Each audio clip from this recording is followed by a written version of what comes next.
The first legendary beast master. अध्याय 311 mess hall. समूह के बाकी लोग लगभग सुनसान मेस हॉल में एक टेबल पर इकट्ठे हुए थे, जहां काल और डाना ने अपनी ट्रे में बेतरतीब सामान भरकर उनके साथ शामिल हो गए। काल अभी भी स्पष्ट रूप से नहीं सोच पा रहा था और हर प्रकाश स्रोत से उसका सिर दुख रहा था, लेकिन इतना नहीं कि वह खाने के दौरान उन्हें बंद न छोड़ सके। क्या पूर्वानुमान है, राक्षस आदमी? डग ने पूछा जब काल ने एक हाथ से डिब्बाबंद पे संचालित करने का प्रयास किया, क्योंकि उसका दूसरा हाथ ठीक से काम नहीं कर रहा था, भले ही उसने इसे स्लिंग से हटा दिया हो। वे कहते हैं कि मेरा सिर कल ठीक हो जाएगा और मेरा हाथ अंततः काम करेगा। वैसे जिसने भी इसे वापस लगाया उसका काम अच्छा रहा। मुझे स्पष्ट रूप से याद है कि यह कुछ समय के लिए जुड़ा नहीं था। काल ने बड़बड़ाया। लोर्ड्स ने मुस्कुराया और उसे अंगूठा दिखाया। मैंने अपना सर्वश्रेष्ठ प्रयास किया। मैं एक अच्छा उपचारक हूं, लेकिन यह एक बहुत ही भयानक चोट थी। काल ने छोटे पादरी को देखकर मुस्कुराया। जॉर्ज कहाँ है? डॉग ने भौहें सिकुड़ी। वे उसे अधिक गहन उपचार के लिए ले गए। जब उन्होंने उसे नशीला पदार्थ दिया तो वह कुछ हद तक ठीक हो गया और हमने अनुष्ठान पूरा कर लिया, लेकिन उसकी हालत खराब है। मुझे लगता है कि आपने उसके साथ पहले भी काम किया है। थोड़ी देर के लिए काल ने सहमति जताई। वह इस बारे में बहुत गहराई से नहीं बताना चाहता था, क्योंकि उस समय उन्होंने टोरी को उठाया था, जिसका वर्तमान भाग्य अनिश्चित था। वे चुपचाप खा रहे थे जब बाहर एक शोरगुल ने उनका सारा ध्यान अपनी ओर खींच लिया। किसी शक्तिशाली प्राणी या अभिजात वर्ग के आने की भावना ने उन सभी को चौकन्ना कर दिया, लेकिन काल को यह भावना परिचित थी उसकी बड़ी हुई इंद्रियों के साथ, और वह बस अपने खाने में लग गया। कोई है जिसे तुम जानते हो? डॉग ने फुसफुसाया। मुझे पूरा यकीन है कि वह प्रिंस एक्सल और ओवरलॉर्ड ड्रेक हैं। काल ने सहमति जताई। इससे उच्च पुजारी आश्चर्यचकित हो गए, क्योंकि उन्हें माउंटेन जायंट मोर्चे पर होना चाहिए था, अपने सबसे शक्तिशाली दुश्मनों को नियंत्रण में रखते हुए। दोनों मेस हॉल में घुस गए। उनके पीछे एक दर्जन से ज्यादा अधिकारी थे, और फिर जब उन्होंने समूह को खाते हुए देखा तो राहत की सांस ली। आह, यह एक ऐसा नज़ारा है जो आंखों को सुकून देता है। जब हमने सुना कि फ्रॉस्ट जायंट रॉयल को वश में करने के लिए भेजा गया समूह नष्ट हो गया है, तो हमें सबसे बुरा होने का डर था। प्रिंस एक्सल ने अपने चेहरे पर राहत भरी मुस्कान के साथ कहा। मुझे लगता है कि आपको ये खबर उसी समय मिली होगी जब आपको ये खबर मिली थी कि हमें भेजा गया है। काल ने पूछा, जबकि बाकी लोग अनिश्चित थे कि कैसे जवाब दें।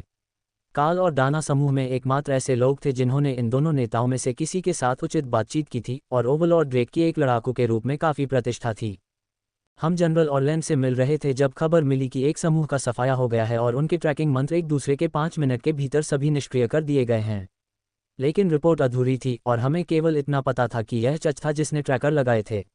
उन्होंने टीम लीडर का नाम शामिल नहीं किया था, ड्रेक ने समझाया। काल ने तेज आवाज़ सुनकर मुंह सिकुड़ा, लेकिन मुस्कुराया। हमें जनरलों को संदेश भेजना होगा और उन्हें बताना होगा कि मैंने अपने ट्रॉफी केस के लिए वह सिर ले लिया है। एक्सल और ड्रेक दोनों जोर से हंस पड़े। तुमने सच में ऐसा किया? ऑरलैंड ने मुझे जनरलों के साथ तुम्हारे छोटे से झगड़े के बारे में बताया था, लेकिन मुझे नहीं लगा कि तुम वास्तव में इसे संभाल पाओगे। Frost giant Royals commander rank से थोड़े ही ऊपर नहीं हैं, वे कुशल नेता और चालाक राक्षस हैं। बड़े योद्धा ने पूछा। तुमने सच में ऐसा किया? ऑरलैंड ने मुझे जनरलों के साथ तुम्हारे छोटे से झगड़े के बारे में बताया था, लेकिन मुझे नहीं लगा कि तुम वास्तव में इसे संभाल पाओगे। Frost giant Royals commander rank से थोड़े ही ऊपर नहीं हैं, वे कुशल नेता और चालाक राक्षस हैं। बड़े योद्धा ने पूछा। यह कोई मजाक नहीं है। जब हम पहुंचे तो वे बर्फ और चट्टानों के नीचे छिपे हुए थे, पहले समूह के शवों के चारों ओर घात लगाकर पूरी तरह से शांत लेटे हुए थे। वे वहां कई दिनों से थे, और वे इतने गहरे थे कि थर्मल विशन भी उन्हें तब तक नहीं देख सकता था जब तक वे हिलते नहीं, और तब तक बहुत देर हो चुकी थी। काल ने समझाया। प्रिंस एक्सल ने सीटी बजाई। अरे, ये तो शैतानी है। माउंटेन जायंट्स पत्थर के साथ अच्छी तरह से छिप जाते हैं, लेकिन कम से कम आप उन्हें थर्मल पर देख सकते हैं। रॉयल फ्रॉस्ट जायंट के बारे में आप हमें और क्या बता सकते हैं? सभी ने काल की ओर देखा, क्योंकि वह अकेला व्यक्ति था जिसके पास इसे अच्छी तरह से देखने का अवसर था, जबकि यह अभी भी जीवित था। मध्यम आयु की मादा Frost giant, commander rank giant से एक पूरा सिर लंबी। वह तेज थी, बेवकूफ़ी से तेज, और कमांडर रैंक चपलता बफ के साथ भी, वह मुझसे लगभग तेज थी। 2 जायंट स्ट्रेंथ आइटम वाले कमांडर से भी ज्यादा ताकतवर। वह आम बोलती थी और युद्ध की रणनीति के साथ साथ आम युद्ध के जाल को भी समझती थी, जिसका उद्देश्य उसे असंतुलित करना था। अभी भी आग के प्रति संवेदनशील है, लेकिन जहर के हमलों से होने वाले दर्द को सहने में सक्षम है, लेकिन युद्ध क्षमता में कोई उल्लेखनीय कमी नहीं आई है, जब तक कि आग के हमलों ने उसकी पीठ और कंधे की मांसपेशियों को नुकसान पहुंचाना शुरू नहीं कर दिया। काल ने समझाया। उसने मानव सामान्य भाषा बोली। उसने क्या कहा? एक्सल ने पूछा। काल ने धुंधली यादों को छांटने में 1 सेकंड लिया कि उसने वास्तव में क्या कहा था। वह समझ नहीं पाया, लेकिन रैमी ने उसे विवरण के साथ भर दिया। उसने कहा, देखो मैंने क्या पकड़ा है। बेवकूफ़ इंसान। फिर मुझसे कहा कि जब मैं पहला वार करूंगा तो उसे मुझे खाने में मज़ा आएगा। राजकुमार ने सिर हिलाया। दिग्गजों से इतनी उम्मीद की जा रही थी और यह ज्ञानवर्धक या चौंकाने वाला नहीं था, भले ही उनके लिए मानव भाषा सीखना असामान्य था। ठीक है, मुझे बस लड़ाई का एक बुनियादी अवलोकन चाहिए। कौन कहाँ था? एक्सल ने पूछा। काल ने डग को इशारा किया, क्योंकि उसने वास्तव में लड़ाई नहीं देखी थी। वह बहुत व्यस्त था। काल को रॉयल जायंट से लड़ने के लिए बहकाया गया था, जबकि मैं दाना और तोरी के साथ वैगन में था। टेसा वैगन के सामने थोर पर सवार थी, हैरी और बॉब दोनों तरफ थे। पत्थर के गोले ओफेलिया के साथ पीछे से शुरू हुए और फिर हैरी के घायल होने पर उसके बगल में फैल गए। रे द्वारा बनाए गए स्पाइडर गोलेम ने पहले पीछे से हमला किया, जबकि वह वैगन के शीर्ष पर पहरा दे रही थी। हॉकूपर स्काउट ड्यूटी पर था और मुझे लगता है कि सभी थे। एक्सल थोड़ी देर के लिए भ्रमित हो गया क्योंकि उसने लड़ाकों की संख्या गिन ली। हॉक, रे और थोर काल के जानवर हैं। कमांडर रैंक के जादुई जानवर, डग ने समझाया। अब मैं समझ गया। ठीक है, कितने फ्रॉस्ट जायंट्स थे? डग ने एक पल के लिए अपने दिमाग में गिनती की। 30 कमांडर रैंक फ्रॉस्ट जायंट्स, साथ ही उनके नेता। उस घोषणा पर टेंट में मौजूद सभी लोग चुप हो गए। रिपोर्ट किए गए 10 नहीं, बल्कि 30 कमांडर रैंक फ्रॉस्ट जायंट्स और एक रॉयल रैंक नेता। और आप एक आधे हताहत के साथ लौटे। वे शायद आपको इसके लिए प्रशंसा दें। प्रिंस एक्सल ने घोषणा की। काल को एहसास नहीं था कि इतने सारे थे, और यह एक चमत्कार था कि कोई भी व्यक्ति कई उपचारकों के साथ भी बच गया। पहला समूह उनके आकार का दोगुना था और उनका नरसंहार किया गया था। लेकिन उस लड़ाई से पहले और भी अधिक फ्रॉस्ट जायंट्स हो सकते थे। पीछे से एक अधिकारी ने भौहें सिकोड़ते हुए आगे कदम बढ़ाया। एक उच्च पुजारी की ईमानदारी पर सवाल उठाने के लिए नहीं, लेकिन ये कैसे संभव है? यदि कमांडरों में से एक अकेले नेता से लड़ रहा था और दूसरा बचाव में था, वैगन की रक्षा कर रहा था, तो आप घिरे हुए 30 कमांडर रैंक फ्रॉस्ट जायंट्स को कैसे मार पाए? डग ने आह भरी और काल को उसे एक और धुआं जलाने को कहा। आंशिक रूप से बरसकर ओफेलिया, जो भालू टोटेम कबीले की प्रतिष्ठा पर खरा उतरता है और अपने हथियारों पर युद्ध देवी के आशीर्वाद के साथ भारी मात्रा में नुकसान पहुंचाता है, लेकिन ज़्यादातर यह हमारी क्षमता थी कि हम उन्हें रोक पाए, जबकि काल के ब्लेडबैट स्पाइडर द्वारा बुलाए गए स्पाइडर गोलेम ने उन्हें अलग कर दिया और ड्रैगन हॉक ने उन्हें आग लगा दी। उन दोनों में औसत कमांडर रैंक राक्षस से आपकी अपेक्षा से कहीं अधिक युद्ध शक्ति है, और चाहे आप कितनी भी बार गोलेम को मार दें, यदि आप स्रोत को नहीं हटाते हैं तो वे आना बंद नहीं करते हैं। फ्रॉस्ट जायंट्स ने सोचा कि दोनों जादूगर गोलेम को बुला रहे थे, लेकिन यह एक और स्पाइडर था। इसलिए उन्होंने पहले जादूगरों को निशाना बनाया, ये तय करने से पहले कि गोलेम का दूसरा सेट नेता से लड़ने वाले का था। वे कॉमन नहीं बोल रहे थे, लेकिन कुछ हाथ के इशारे सभी ह्यूमनॉइड्स के लिए सार्वभौमिक हैं। ड्रेक उत्सुक दिखे, और आरोही रैंक के योद्धा और गोलेम फ्रॉस्ट जायंट्स के हमलों का सामना करने में सक्षम थे, ताकि कमांडर रैंक के गोलेम उन्हें खत्म कर सकें। डग ने काल की ओर इशारा किया और थोर ने पादरी के ऊपर रिफ्रेशिंग लाइटनिंग को लाया। ये रिफ्रेशिंग लाइटनिंग सेरों का प्राथमिक रक्षात्मक अवरोध है। थोर इसे पूरे समूह में फैला सकता है और उसके और कमांडर रैंक पर सुरक्षा के घेरे के बीच आने वाली क्षति इतनी कम थी कि हम उसे रोक सकते थे। उन्होंने समझाया, फिर थोर को अवरोध को कम करने के लिए इशारा किया ताकि वह धूम्रपान कर सके। अध्याय 312 पूर्वानुमान। ओवरलॉर्ड ड्रेक ने अन्य अधिकारियों से आने वाले सवालों के एक दौर को चुप करा दिया। क्या ये संभव है कि आप में से कुछ लोग युद्ध के मैदान में भेजे जाने के बाद से आगे बढ़ गए हों? बॉब ने कंधे उचकाए। मैं नहीं, लेकिन मुझे लगता है कि यह संभव है कि मौलवियों में से कोई आगे बढ़ गया हो। बाकी सभी अभी भी अपनी उन्नति के लिए बहुत नए हैं, इसलिए ऐसा लगता नहीं है कि वे अगली रैंक हासिल कर पाए होंगे। ड्रेक किसी और की तुलना में काल को अधिक देख रहा था। काल ने अपना सिर हिलाया। नहीं, जबकि मेरी कक्षा एक विचित्रता है और मैं एक से अधिक कमांडर के रूप में गिना जा सकता हूं, मैं रॉयल रैंक पर नहीं हूं। करीब भी नहीं। मुझे बताया गया था कि जब मैं करीब पहुंचूंगा तो मुझे अपने मानसिक स्थानों में अड़चन महसूस होगी, जहां मुझे अपनी तकनीक को समायोजित करना होगा, और उन्हें अभी भी उससे पहले एक लंबा रास्ता तय करना है। अन्य लोगों ने सिर हिलाया, लेकिन टेसा ने कंधे उचकाए। मैंने अपने काम के लिए युद्ध देवी से कुछ अनुग्रह प्राप्त किया है, लेकिन मुझे यकीन नहीं है कि यह योग्यता प्राप्त करने के लिए पर्याप्त है। ड्रेक ने सिर हिलाया। ठीक है, मैं इसे अपने नोट्स में डालूंगा। युद्ध देवी द्वारा हस्तक्षेप से सत्यापन मिशन के लिए किसी भी कॉल को शांत करना चाहिए, लेकिन कोई व्यक्ति सत्यापन के लिए आप पर सत्य मंत्र का उपयोग कर सकता है। अधिकारियों में से एक ने हंसी में ठहाका लगाया और एक हरे रंग की डिस्क को उठाया। उन्होंने पहले ही डग के शब्दों को सत्य के रूप में सत्यापित कर लिया था। प्रिंस एक्सल उत्साहित दिखे। क्या आपको लगता है कि हमारे पास जल्द ही रेड ड्रैगन की एक नई उच्च पुजारिन आने वाली है? टेसा, क्या आपने कोई नई ड्रैकोनिक विशेषता देखी है? मैं जानना चाहता हूं कि आप क्या कर रहे थे जिससे उसका इतना ध्यान आपकी ओर आकर्षित हुआ। युद्ध देवी इस युद्ध क्षेत्र में बिल्कुल भी रुचि नहीं ले रही है। डग जोर से हंसा और ओफेलिया द्वारा उसे चुराने से पहले ही उसने अपना धुआं गिरा दिया और अधिकारियों को देखकर मुस्कुराया।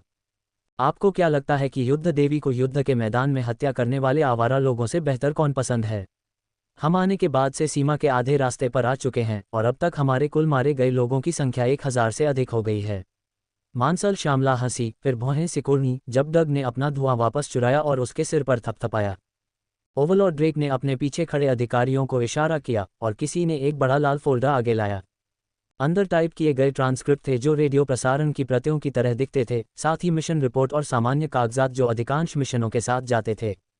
काल को यकीन नहीं था कि फोल्डर लाल क्यों था, लेकिन उसे अभी भी स्पष्ट रूप से सोचने में समस्या हो रही थी और यह वास्तव में मायने नहीं रखता था, क्योंकि ड्रेक सामग्री को सरसरी तौर पर देख रहा था, इसलिए ये सब उसकी सुरक्षा मंजूरी के भीतर था। यह क्या है? 3 अंकों की हत्या की गिनती की यह स्ट्रिंग। मैं मान रहा हूं कि यह संयुक्त समूह के लिए है, ड्रेक ने पूछा और अधिकारी ने कंधे उचका दिए। टेसा ने अपनी उंगलियां चटकाईं। मुझे पता है कि तुम क्या पढ़ रहे हो। उन दिनों हम शिकार सुदृढ़ीकरण समूहों में जाते थे और 2 समूहों के बीच हत्या की गिनती को विभाजित करते थे ताकि हमें एक संयुक्त एलीट रिकॉन बल के लिए कागजात दाखिल न करना पड़े। तो ये सिर्फ वही संख्या नहीं है जिसे गलत तरीके से रिपोर्ट किया गया है। आपके समूहों ने उस दिन 2 संख्याओं का योग मारा, ओवलॉर्ड ड्रेक ने जवाब दिया। बिल्कुल, हम कुल के साथ खिलवाड़ नहीं करना चाहते थे क्योंकि इससे मुख्य लाइनों की अपेक्षाएं बदल जाती, इसलिए हमने रिपोर्ट करते समय हत्याओं को आपस में बांट लिया। अधिकारी ने फिर से अपनी हरी डिस्क उठाई और ड्रेक ने निराशा में अपना सिर हिलाया। और वे ओवरलॉर्ड्स को कुलीनों के बीच राक्षस कहते हैं।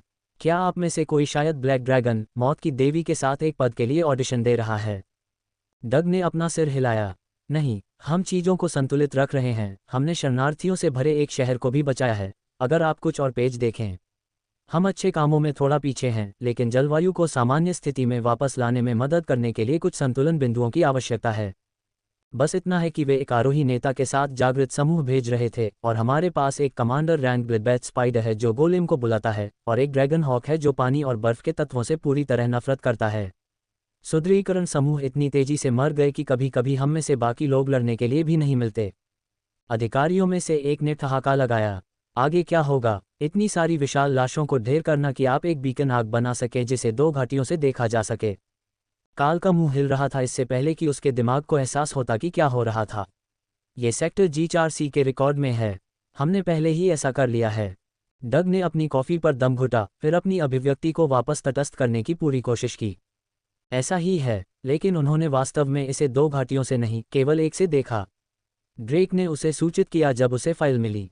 मड होबो, लोड्स ने काल की दिशा में मुंह से कहा, उसकी पीठ अधिकारियों की ओर थी। आपको देखना चाहिए था कि रेमी कितनी दुखी थी जब उसे पता चला कि वे हमारे अच्छे गर्मलाव की सराहना नहीं करेंगे। मुझे इसे लगाने के बारे में लगभग बुरा लगा, काल ने फुसफुसाते हुए कहा, संभवतः इरादे से ज्यादा जोर से, क्योंकि कुछ अधिकारियों ने उसे खुश नज़रों से देखा।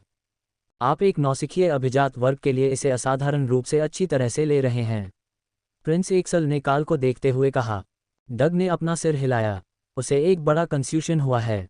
वास्तव में अभी तक उसके दिमाग में कुछ भी नहीं आया है और शायद तब तक नहीं आएगा जब तक कि उसके पास आराम करने और वास्तविकता में लौटने के लिए कुछ दिन न हो।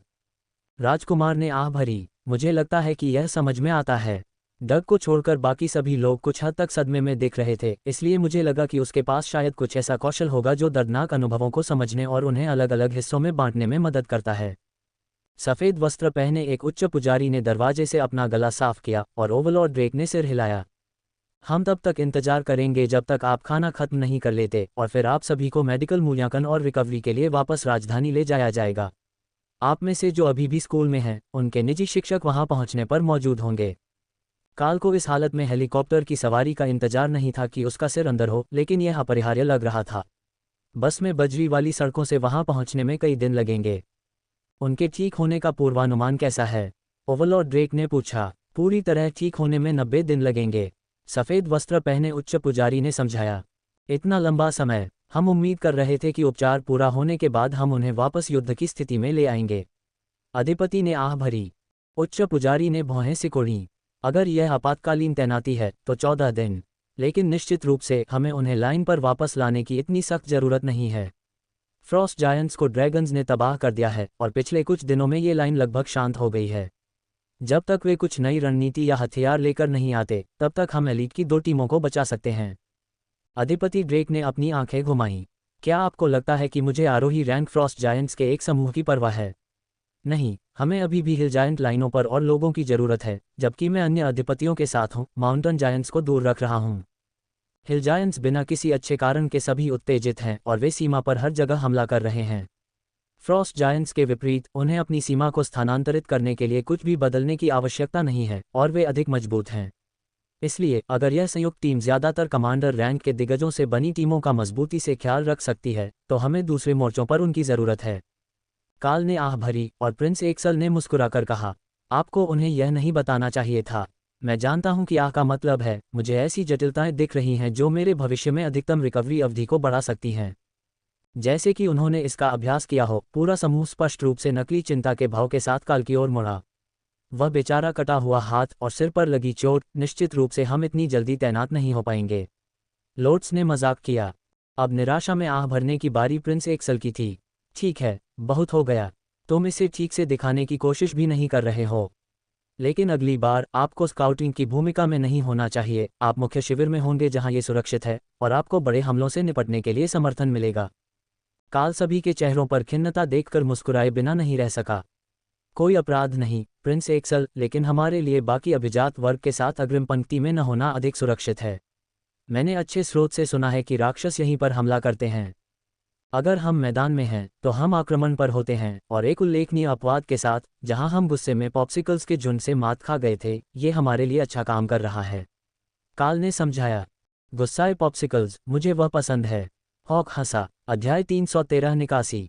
चर्च ने तेजी से काम किया, या शायद उनकी टाइमिंग बिल्कुल सही थी, क्योंकि यही वह क्षण था जब पादरी सभी को यह बताने के लिए आए कि घायल कुलीनों के लिए निकासी हेलीकॉप्टर उतर रहा है और यह जल्द से जल्द राजधानी में लौटने का इरादा रखता है। राजधानी में ये कहाँ उतरेगा? अधिपति ड्रेक ने पूछा।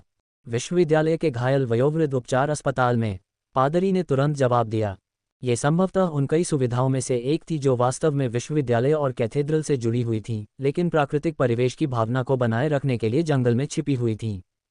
ठीक है, हम आपके साथ चलेंगे। हम निवासी विशेषज्ञों से आधिकारिक निदान के लिए उपस्थित रहना चाहेंगे, राजकुमार एक्सल ने घोषणा की। क्या हमने कर्नल वेलेरी को नाराज करने के लिए कुछ किया है? काल ने खुद से कहा, जिससे राजकुमार और अधिपति दोनों हंस पड़े। शायद देवी जानती हैं कि मैंने ऐसा किया होगा, लेकिन वह ऐसी ही हैं। लेकिन हमें यह सुनिश्चित करने का काम सौंपा गया था कि छात्र सुरक्षित रहें, और चर्च को यह समझाना था कि हम किसी भी तरह की क्षति बर्दाश्त नहीं कर सकते जो उनके विकास में बाधा बनेगी। हमें किसी भी तरह निरीक्षण के लिए इस मोर्चे पर होना था, इसलिए यह कोई बड़ी बात नहीं थी। प्रिंस एक्सल ने चुपचाप टिप्पणी की। तो यह ऐसा ही है। मुझे नहीं लगता कि हमें ज़्यादा चिंता करने की ज़रूरत है। मेरा हाथ अभी ज़्यादातर बेकार हो सकता है, लेकिन ये लगभग निश्चित रूप से एक उचित समय सीमा में ठीक हो जाएगा, काल ने जवाब दिया। एक्सल ने मुस्कुराते हुए दरवाजे की ओर इशारा किया।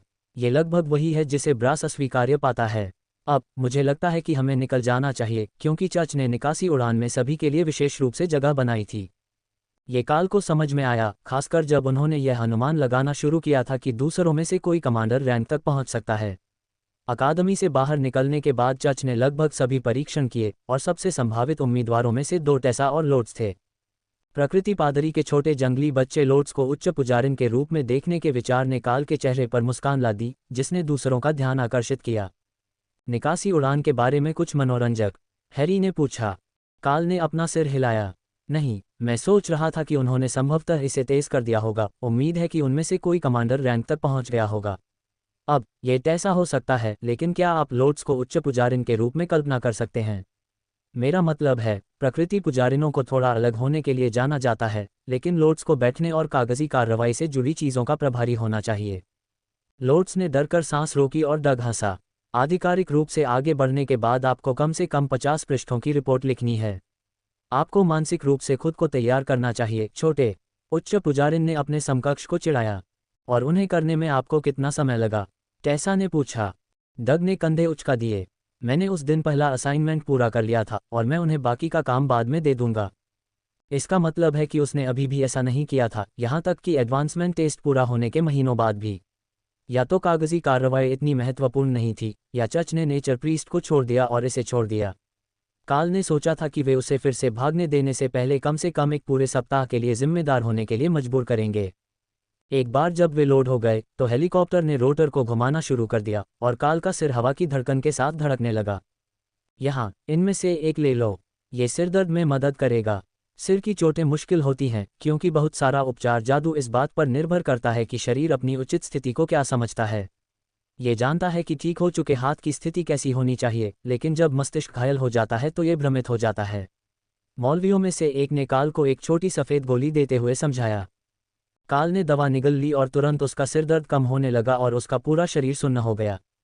सौभाग्य से गोली के असर से बहुत पहले ही सवारी खत्म हो गई और इससे पहले कि वह कुछ समझ पाता, काल ने दाना को अपनी बाह में जकड़ लिया और समूह को अस्पताल ले गया, जबकि वह इस बात पर बड़बड़ा रही थी कि यह समय की बर्बादी है क्योंकि वह घायल नहीं थी। शारीरिक घाव ही एकमात्र ऐसी चीज़ नहीं है जिसका हम यहाँ इलाज करते हैं, एक पादरी ने उसे एक सौम्य मुस्कान के साथ बताया। लोर्ड्स ने मुस्कुराते हुए डाना को काल की बाह के नीचे से बाहर निकाला और उसे घुमाया। आराम करो, मैं पहले भी यहाँ आ चुका हूँ। अपने दिल की बात कह देना अच्छा है और जब तक तुम बीमार नहीं हो उनके पास अच्छा खाना है। दाना ने धीरे से मुस्कुराया। क्या प्रकृति पुजारियों को मानसिक स्वास्थ्य मूल्यांकन के लिए भेजा जाना आम बात है?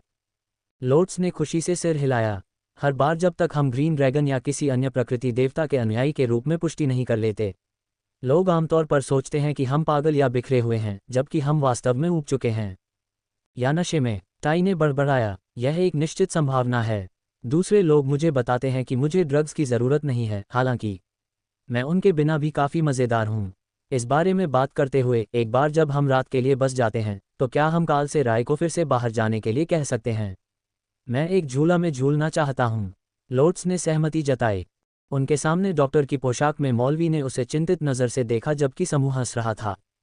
काल ने उसके बैग की ओर इशारा किया। तुम्हें पता है कि वहाँ एक झूला है, तुम इसे अपने कमरे में लटका सकती हो अगर राय तुम्हारे लिए एक कस्टम झूला बनाने के लिए आसपास नहीं है। ओह ठीक है, मैं भूल गया था कि यहाँ एक था। हमें कुछ समय से उनका उपयोग करने का मौका नहीं मिला है क्योंकि हम अपने लिए बनाए गए नए लोगों के साथ एक ही स्थान पर हैं। डॉक्टर ने अपनी नाक के पुल को चुटकी से दबाया और उन्हें फिर से संभालने से पहले गहरी सांस लेने के लिए अपनी आंखें बंद कर लीं। मैं पूछूंगा कि क्या यह नया व्यवहार था, लेकिन ये स्पष्ट रूप से नहीं है। क्या समूह में कोई और अजीबोगरीब व्यक्ति है जिसके बारे में मुझे पता होना चाहिए? उसने आखिरकार पूछा। वेबियर टोटेम बर्सिकर के अलावा, जो अगर आप उसे गुदगुदी करते हैं तो बहुत ही उग्र हो जाता है। वह आदमी जो अपने पालतू राक्षसों से बात करता है, युद्ध पुजारिन जो लाइटनिंग सेरो को पालतू जानवर की तरह पालती है, और डग। वास्तव में नहीं, लोर्ड्स ने खुशी से जवाब दिया। हैरी और टाई ने एक दूसरे को जानबूझकर मुस्कुराया, जबकि बॉब ने डग को देखकर मुस्कुराया। देखो भाई, मैं सामान्य व्यक्ति हूँ, योद्धा हंसा। लोर्ड्स ने अपना सिर हिलाया। ये सम्मान निश्चित रूप से आपके परिवार में किसी और को मिलना चाहिए, लेकिन आप वास्तव में एक अजीब व्यक्ति नहीं हैं। डॉग ने लोर्ड्स को हाई फाइव दिया, जबकि डॉक्टर ने अपना सिर हिलाया। तुम्हें पता है, मैं इसके लिए एक विशेषज्ञ टीम ला रहा हूँ। मैं ये सोमवार को नहीं कर रहा हूँ। उसने दरवाजे के पास दीवार पर एक बटन दबाते हुए बुदबुदाया। ऐसा लग रहा था कि यह किसी तरह का पेजर था, और एक सेकंड के बाद 4 बूढ़े हिप्पी हॉल में जॉगन करते हुए आए, जैसे कि कोई आपातकालीन स्थिति हो। तुमने पेज किया? उनमें से पहले वाले ने थकान से थोड़ा सा हाँफते हुए पूछा। वे सभी तुम्हारे हैं, मैं समय समाप्त कर रहा हूँ, पहले डॉक्टर ने उन्हें सूचित किया, जबकि 4 भ्रमित प्रकृति पुजारी समूह को देख रहे थे। काल ने उस क्षण को देखा जब उन्हें एहसास हुआ कि पहला व्यक्ति हरे वस्त्र पहने उच्च पुजारी और उसके दोस्तों की हरकतों से निपटने के लिए तैयार नहीं था, और उन्होंने स्वागत भाव से अपनी बाहें फैला दी, ये संकेत देते हुए कि समूह को आगे आना चाहिए। ठीक है, हमारे पास उड़ान से आपके नोट्स हैं। कमांडर काल कौन है? वह जो नहीं, ये सही नहीं हो सकता। इसमें लिखा है कि आपके चेहरे पर एक फ्रॉस्ट जायंट ने मुक्का मारा था। पीछे बैठे एक पादरी ने पूछा। लोर्ड्स ने अपना सिर हिलाया। तकनीकी रूप से उसने उसे छाती पर मुक्का मारा, और जब वह उड़ान भर चुका था तो उसका सिर एक पेड़ से टकराया। प्रारंभिक निदान एक कंफ्यूशन था। ठीक है, क्या ये हाथ खोने से पहले या बाद में था? डॉक्टर ने लोर्ड्स की ओर इशारा करते हुए पूछा, जो घटनास्थल पर पहला उत्तरदाता था। बाद में, लेकिन बहुत देर बाद नहीं। जब मैं वहां पहुंचा तो लड़ाई खत्म हो चुकी थी, लेकिन ये 30 सेकंड से ज़्यादा समय के अंतर पर नहीं हो सकती थी। मैंने हाथ को ठीक से रखने की पूरी कोशिश की और उसकी उंगलियों में हरकत तो हुई, लेकिन वे अभी भी कमज़ोर हैं और ठीक से प्रतिक्रिया नहीं कर रही हैं। उसने समझाया। समूह में सबसे ज्यादा दाढ़ी वाले व्यक्ति ने समझ में सिर हिलाया और काल पर किसी तरह का जादू चलाया। यह एक आसान उपाय है। ये सिर्फ तंत्रिका क्षति है और हम इसे ठीक कर सकते हैं क्योंकि हम सिर की चोट से निपट रहे हैं। ये किसी भी तरह से कुछ हफ्तों के उपचार में अपने आप ठीक हो जाएगा। दाढ़ी वाले डॉक्टर ने सहमति जताई।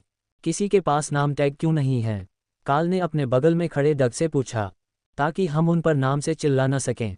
इससे चीज़ों को निजी नहीं बनाया जा सकता।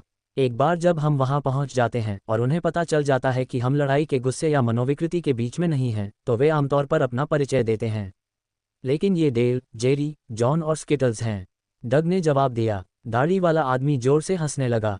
High priest Zender Moonbeam rainbow.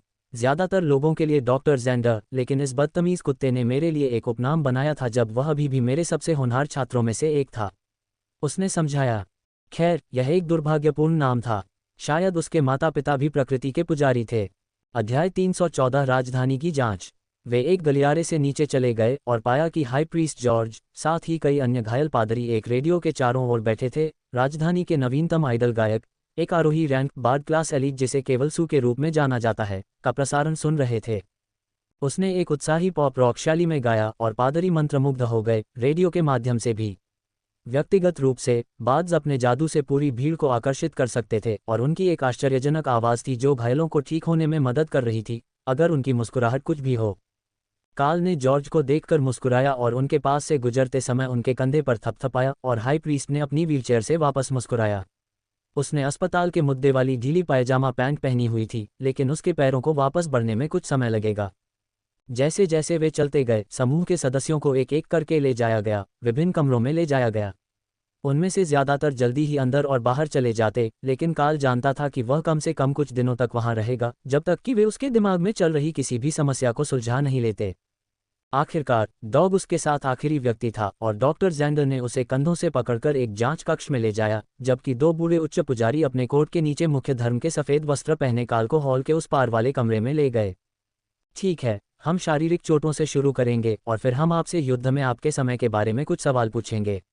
ये लोगों के साथ अजीब चीजें कर सकता है और यह हमारे मन की शांति के लिए उतना ही है जितना कि आपके लिए। आखिरकार, चीजों को बोतलबंद रखना स्वस्थ नहीं है। अब यह उज्ज्वल महसूस होने वाला है, लेकिन यह वास्तव में आपके सिर में है और कोई भौतिक प्रकाश नहीं है। डॉक्टर ने समझाया। वह मजाक नहीं कर रहा था। ऐसा लग रहा था जैसे पूरी दुनिया सोने की हो गई हो, लेकिन प्रकाश के नीचे वह महसूस कर सकता था कि कोई उस पर ध्यान दे रहा है। मैंने तुमसे कहा था कि मानसिक दृढ़ता एक महत्वपूर्ण कौशल है ना? आवाज ने पूछा। मैं इससे बहस नहीं कर सकता। इस समय मुझे लगता है कि मुझे घबरा जाना चाहिए और टूट जाना चाहिए। वास्तव में, ये समझ में नहीं आता कि मैं ऐसा न करूं। लेकिन जैसे यह मेरे दिमाग के पीछे है, आप जानते हैं। काल ने उत्तर दिया, जानवरों के साथ बातचीत करने से मानसिक संचार की अनुभूति के आदी। काल ने मनोरंजन के कई स्रोतों को महसूस किया और फिर आखिरी बार ज्ञान के साथ यह अनुभूति फीकी पड़ गई। यहाँ तक कि सबसे छोटा जानवर भी जानता है कि कब भागना है और कब लड़ना है। इसे मत भूलना। आवाज़ के कुछ ही देर बाद रोशनी फीकी पड़ गई और काल ने फिर से अपनी आंखें खोलीं। वह दो बहुत चिंतित डॉक्टरों को देख रहा था, लेकिन उसे आवाज़ और रोशनी के अलावा कोई दर्द या कुछ भी याद नहीं था।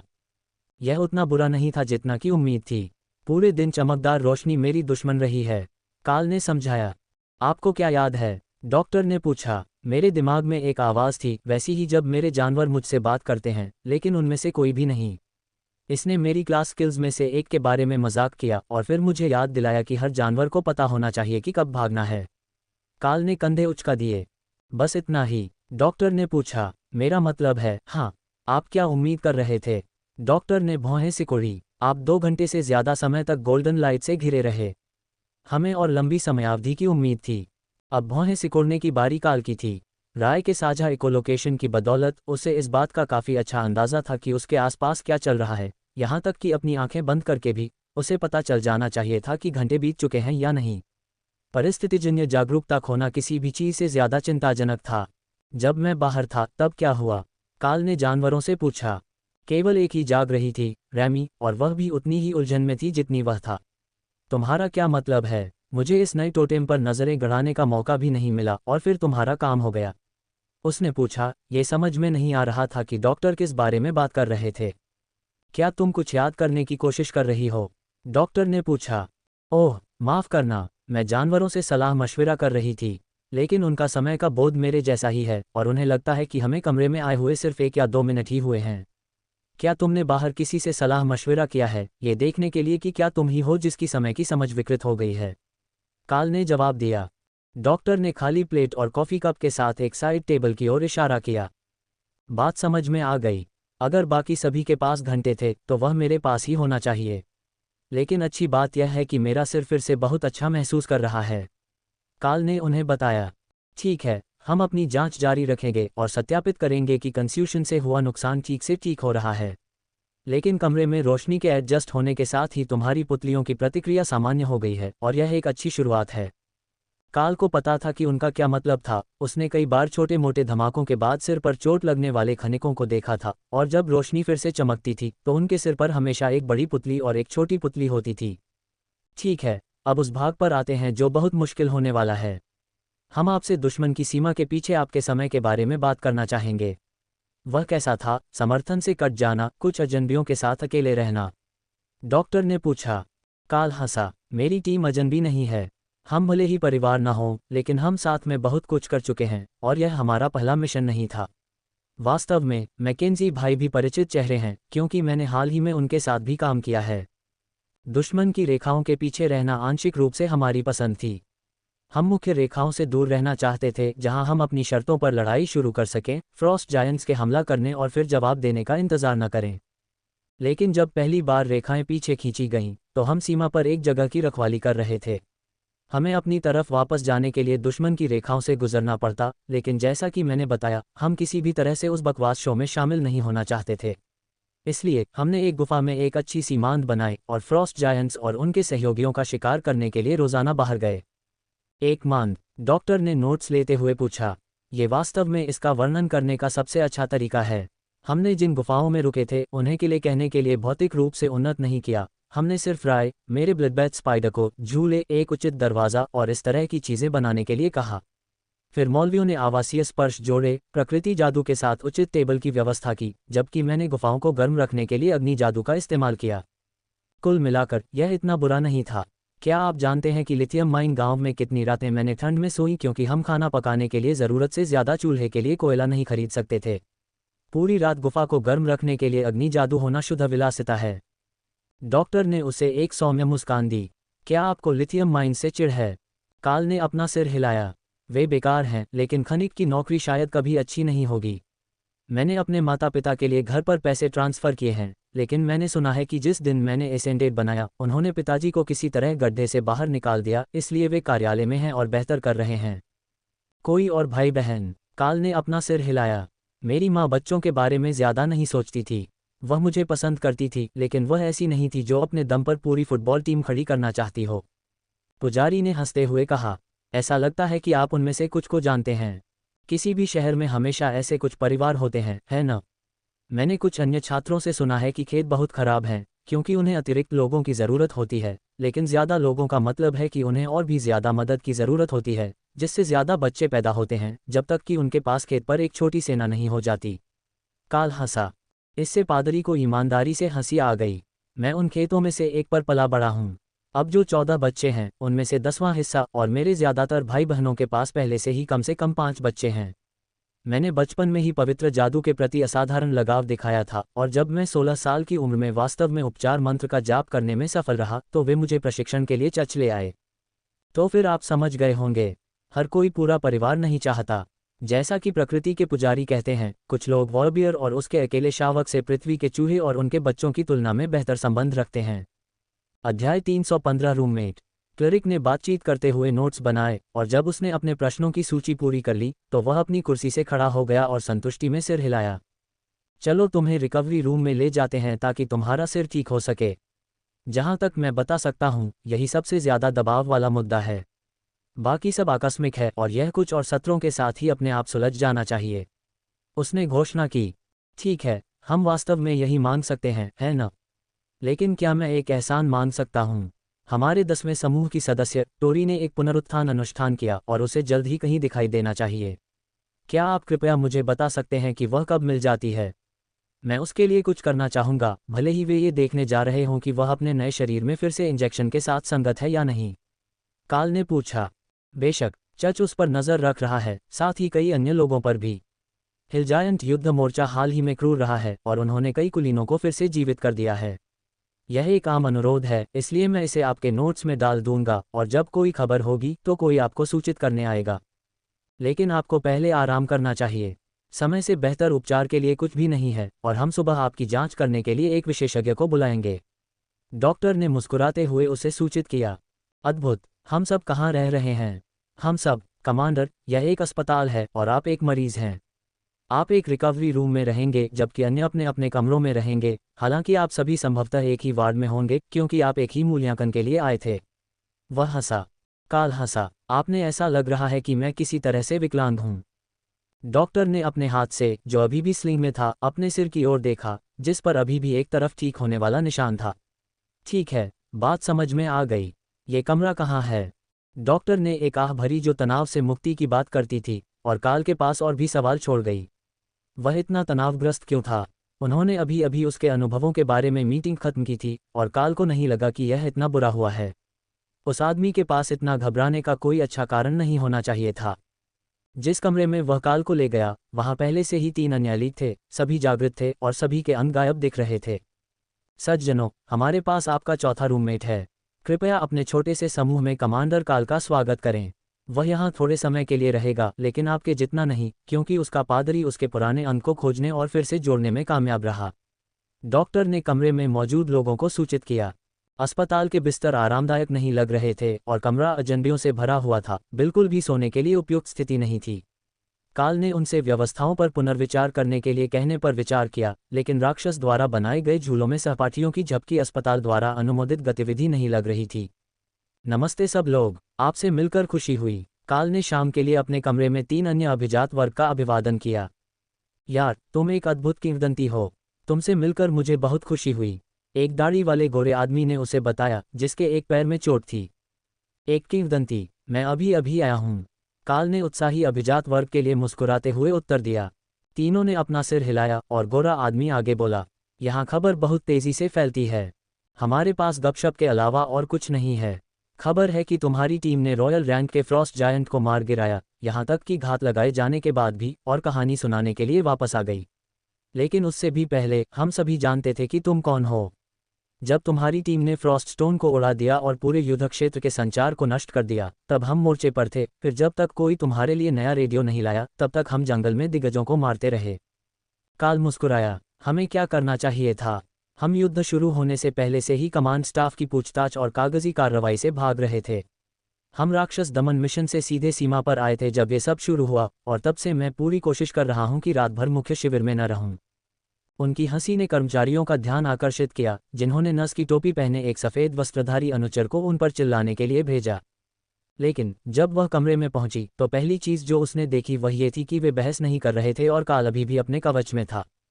क्या आप अपना गियर लॉकर में रखना चाहेंगे और अस्पताल का गाउन या कई उपलब्ध रिकवरी आउटफिट में से एक पहनना चाहेंगे? उसने अनुरोध किया। यदि आप मुझे उन मूर्खतापूर्ण कागज के अस्पताल के गाउन में से एक में डालने की कोशिश करते हैं तो मैं इसे उल्टा पहनूंगा। काल ने उसे चेतावनी दी। सफ़ेद हैसॉक ठीक है, लेकिन छोटी आस्तीन वाला, क्योंकि आपके हाथ में चोट है जो अभी भी स्लिंग में है। या आप लॉकर से लाउंज पैंट और ढीली शर्ट पहन सकते हैं। वे भी स्वीकार्य हैं, लेकिन अस्पताल में कवच या बैकपैक की कोई ज़रूरत नहीं है। उसने काल को एक तनावपूर्ण पेशेवर मुस्कान के साथ याद दिलाया। काल ने अपने अच्छे हाथ का इस्तेमाल करके लॉकर में से एक खोला और अपना बैकपैक अंदर रख दिया, फिर एक सफ़ेद विजिटर रोब पकड़ा और शॉवर की तलाश की। अगर वह कपड़े बदलने जा रहा था तो उसे फिर से साफ हो जाना चाहिए। क्या आप बिना सहायता के स्नान कर सकते हैं, या आप चाहते हैं कि मैं एक अर्दली को बुलाऊं? नज ने पूछा।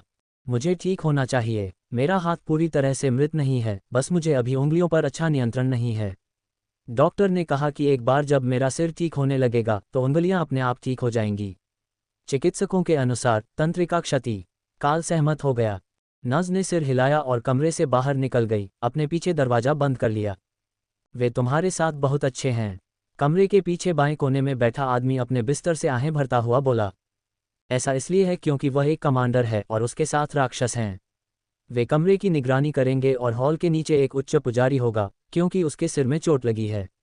सिर के घाव ऐसे ही मुश्किल होते हैं, आप कभी नहीं जानते कि कब कोई व्यक्ति अचानक से टूट जाएगा और भूल जाएगा कि वह अस्पताल में है और युद्ध के मैदान में नहीं है। गौरी हंसी। काल रुक गया और उस आदमी को चौंकाते हुए देखा।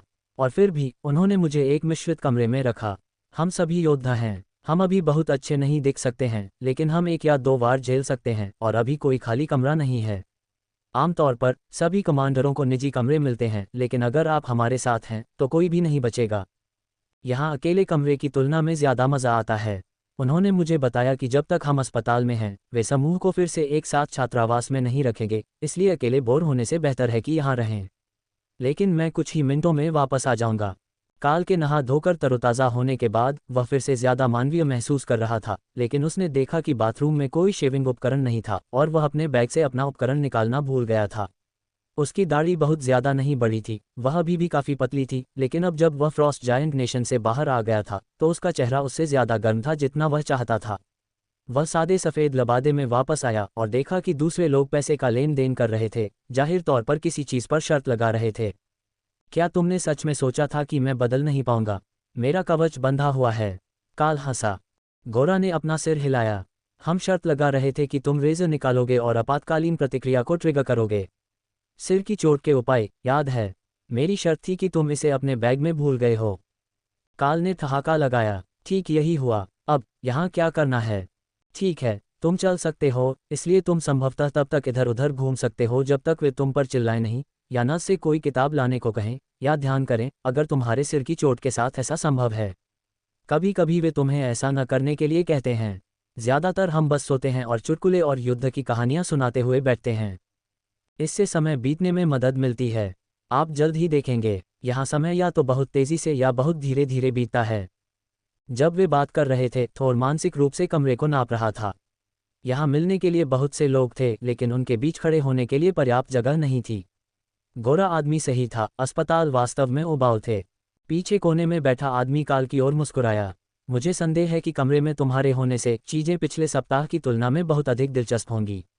तुम्हारे मिशन के लिए जाने के बाद रेडियो पर बहुत हंगामा हुआ जब जनरल ऑरलैंड को पता चला कि न केवल एक और टीम भेजी गई थी, बल्कि वे गायब थे। अन्य दो ने एक पल के लिए उसे घूर कर देखा। क्षमा करें, मेरा इरादा बुरी यादें ताज़ा करने का नहीं था। काल ने कंधे उचका दिए। सब कुछ बुरा नहीं है। हमने लक्ष्य प्राप्त कर लिया और हम एक जीवित व्यक्ति को वापस ले आए। घात स्थल पर पहले समूह का एक उच्च पुजारी अभी भी जीवित था। वह पहले से ही अस्पताल में है, मैंने उसे अंदर जाते हुए देखा था। अध्याय 316 लाइट स्लीपर। काल अभी ध्यान करने के लिए अपने बिस्तर पर बैठा ही था कि उसे लगा कि कोई उन्हें शांत करने के लिए या संभवतः उन्हें सुला देने के लिए जादू कर रहा है। उसे यकीन नहीं था कि ये दिन के इस समय के लिए अस्पताल की नीति थी या फिर उन्होंने किसी को अपने मजाक से परेशान कर दिया था, लेकिन उसने फिर भी ध्यान करने के लिए लेटने का फैसला किया। गद्दा सख्त और असुविधाजनक था और काल ने उस पर आराम करते हुए भौहें सिकुड़ी। आरामदायक है न? गौरी ने पूछा। मैं मकड़ी के रेशम के झूलों में सो रहा हूं जो आपके शरीर के वजन के वितरण से मेल खाते हैं। मुझे नहीं लगता कि एक नियमित गद्दा फिर कभी सही लगेगा, काल ने धीरे से समझाया, क्योंकि उसने महसूस किया कि जादू उसके ऊपर हावी हो गया है। बाकी लोग धीरे धीरे सो रहे थे और उन्हें जादू का पता नहीं चला। या तो ऐसा था या वे इसके प्रभाव के आदी थे और इसने उन्हें चौंकाया नहीं, लेकिन काल का मन जादू के खिलाफ विद्रोह कर रहा था, उसे जगाने के लिए मजबूर करना चाहता था। इसलिए सोने के बजाय उसने रिफ्रेशिंग लाइटनिंग को वापस ऊपर कर दिया और ध्यान करना जारी रखा। अगले 6 घंटों तक काल के मोटे अनुमान के अनुसार यह अच्छी तरह से काम करता रहा और कमरे में बाकी सभी लोग सो गए और ठीक हो गए, जबकि वह जानवरों के स्थानों में पावर फोकस के पुनर्निर्माण पर काम कर रहा था। फिर डॉक्टर अपने दौरों को पूरा करने के लिए आए और दूसरों के खोए हुए अंगों को फिर से बनाने और फिर से उगाने में मदद करने के लिए कई उपचार मंत्र डाले। लेकिन जब वे काल के पास पहुंचे तो उसने किसी को गाली देते हुए और दीवार पर मुक्का मारने की आवाज़ सुनी। उसने रे के इकोलोकेशन के संस्करण पर ध्यान केंद्रित किया, जिसके लिए उसे देखने के लिए अपनी आंखें खोलने की ज़रूरत नहीं थी, और उसने देखा कि किसी ने उसे इव ड्रिप देने की कोशिश की थी। ऐसा प्रतीत हुआ कि उन्होंने रिफ्रेशिंग लाइटनिंग बैरियर पर खुद को जलाने के बाद हताशा में दीवार पर मुक्का मारा। अब हमें क्या करना चाहिए? आदेश में कहा गया है कि अगले 6 घंटों के लिए एंटीसाइकोटिक के साथ इव तरल पदार्थ और फिर सिर के घाव के ठीक होने तक 48 घंटे की बेहोशी। जले हुए व्यक्ति, जो अपनी पोशाक में एक अर्दली था, ने कमरे में मौजूद अन्य लोगों पर फुसफुसाते हुए कहा, आप जीवित रहने के लिए भाग्यशाली हैं। क्या आपने उसे छुरा मारने की कोशिश करने से पहले सुरक्षात्मक मंत्रों की जांच करने के बारे में भी सोचा? वह एक ताज़ा कमांडर रैंक युद्ध क्षेत्र आघात का मामला है, निश्चित रूप से वह सोते समय रक्षात्मक मंत्रों को जारी रखने के लिए पर्याप्त रूप से पागल होगा। थोर ने खुद को हंसाया क्योंकि उसने फिर से पूरे समूह पर अवरोध फैला दिया। काल एक पल के लिए हिचकिचाया क्योंकि उसने उसे नहीं रोकने के बारे में सोचा। अन्य लोग अतिरिक्त उपचार मंत्र की सराहना करेंगे, लेकिन कर्मचारी निश्चित रूप से नहीं करेंगे। इसलिए उसे कुछ कहना पड़ा। जब तक वे फिर से जाग नहीं जाते, उन्हें मंत्र के बिना आराम करने दें। हमें उपचार करने वालों के लिए जीवन को कठिन बनाने की आवश्यकता नहीं है। उपचार करने वाले हमारे मित्र हैं। काल ने अंततः सेरो को याद दिलाया, जो अभी भी अपने तालाब में आराम कर रहा था, जहां पत्थरों से पवित्र जादू उसके पैर को उपचार मंत्रों के साथ बाहर रहने की तुलना में तेजी से ठीक कर देगा। ये जगहें ठीक होने के लिए एकदम सही जगह थीं, और अपने तालाब के साथ, अगर वह पहले से ठीक नहीं था तो वह कुछ ही समय में ठीक हो जाएगा। थोर का ये पता लगाने के लिए उठने का कोई इरादा नहीं था। यहाँ तैरना और कुछ करने का इंतजार करना ज़्यादा आरामदायक था। अब हम क्या करें? अगर हम दवा नहीं दे सकते तो क्या हम सिर्फ एक नोट बना लें या किसी और को अंदर भेज दें? जले हुए व्यक्ति ने पूछा। दरवाजे के बाहर से कोई धीरे से हंसा। या आप बस उसे बैरियर हटाने के लिए कह सकते हैं। वह पूरे समय जाग रहा था। जब आपने उसे इस सुई से छुरा घोंपने की कोशिश की तो आपने उसे उसके ध्यान से विचलित कर दिया। ये स्पष्ट था कि उसका सोने का अभिनय बाहर मौजूद किसी को भी बेवकूफ़ नहीं बना रहा था। इसलिए काल ने अपनी आंखें खोली और एक डॉक्टर के साथ कमरे में एक ओलिट्स को देखा, जबकि वह डॉक्टर जिसने काल के समूह को अंदर ले जाकर प्रकृति पुजारियों को सौंप दिया था, हॉल में खड़ा था। मुझे लगा कि सोमवार को तुम ऐसा करने के लिए तैयार नहीं थे। काल ने मजाक किया। अभी मंगलवार है, मैं अभी शिफ्ट पर वापस आया हूं और तुम्हारा समूह मुझे पहले से ही सिरदर्द दे रहा है। युद्ध पुजारिन सोने के बजाय पढ़ाई कर रही है, प्रकृति पुजारिन ऊब चुकी है और अपने काल्पनिक दोस्त के लिए पूछ रही है, और जादूगरनी लड़की को उसे टूटने से बचाने के लिए बरस्कर के साथ ले जाना पड़ा। उसने आह भरी। तो मुझे शायद उसे देखने जाना चाहिए। दूसरों के आसपास रहने से मदद मिलती है, और मेरे पास एक अवरोध है जो मानसिक और शारीरिक रूप से ठीक होने की प्रक्रिया को तेज करेगा। बेशक यह उन लोगों को भी चौंकाता है जो पहले छुरा घोंपते हैं, बाद में सवाल पूछते हैं, लेकिन यह वास्तव में हानिकारक नहीं है। काल ने जवाब दिया, बिस्तर से उठने के लिए तैयार। आपको लगता है कि आप डॉक्टरों से ज़्यादा मदद कर सकते हैं? बूढ़े आदमी ने पूछा, खुश होकर। दोस्ताना चेहरे हमेशा मदद करते हैं। आप दवाई देते हैं, हम नैतिक समर्थन देते हैं, लेकिन मुझे लगता है कि समस्या यह है कि वे महिलाओं के वार्ड में हैं। काल ने सवाल किया। ऐसा लगता है कि आप वास्तव में इस मुद्दे को समझते हैं। रात के दौरान एक पुरुष रोगी को एक महिला के कमरे में जाने की अनुमति देना बहुत ही अनियमित है। लेकिन ऐसा लगता है कि आपका दिमाग आसानी से ठीक हो रहा है और मानसिक रूप से टूटने का न्यूनतम जोखिम है। आपको कुछ वास्तविक नींद लेनी चाहिए और केवल ध्यान नहीं लगाना चाहिए। यही मंत्र का पूरा उद्देश्य है, लेकिन ऐसा लगता है कि आपके मन में मन को बदलने वाले प्रभावों के प्रति कुछ प्रतिरोध है। डॉक्टर ने जवाब दिया। ऐसा लगता है। पहले तो मुझे लगा कि मुझ पर हमला हो रहा है, लेकिन किसी और को इसकी चिंता नहीं थी और वे सभी बस बिस्तर पर लेट गए। डॉक्टर ने सिर हिलाया। यह मंत्र की मजबूरी का हिस्सा है। यह आपको आराम से सोने और बिस्तर के लिए तैयार होने के लिए कहता है, और यह बुरे सपनों को दबा देता है ताकि अनुभवी अधिक आसानी से सो सकें। ऐसा नहीं लगता कि यह आपके लिए कोई समस्या है, लेकिन कई अन्य लोग इतने भाग्यशाली नहीं हैं। अनुचरों में से एक ने काल को उत्सुकता से देखा। आप ये कैसे करते हैं? इतना सारा खून खराबा स्वीकार करते हैं? आप मुझसे कम उम्र के हैं, और फिर भी आप विशाल राक्षसों के खिलाफ लड़ाई में फंसने के विचार से भी नहीं घबराते। काल ने ठहाका लगाया। इसीलिए उन्हें जायंट्स कहा जाता है। वे बड़े हैं, वे बदसूरत भी हैं, और इससे मदद मिलती है। अगर हम किसी ऐसे दुश्मन से लड़ रहे होते जो प्यारा या उससे ज़्यादा मिलता जुलता होता, तो यह और भी बुरा हो सकता था। लेकिन फ्रॉस्ट जायंट्स सिर्फ बदसूरत और मतलबी होते हैं, उनसे लड़ना मुश्किल नहीं है। अनुचरों के साथ आए बड़े डॉक्टर ने सिर हिलाया। कुछ लोगों का चेहरा मुक्का मारने लायक होता है। अनुचर इस धारणा से थोड़े भयभीत दिखे, लेकिन काल हंसे। तुम्हें पता नहीं है, जब हमें मिशन पर भेजा गया था तब जनरल ऑरलैंड के साथ एक मोटा जनरल था, बिल्कुल घिनौना गधा।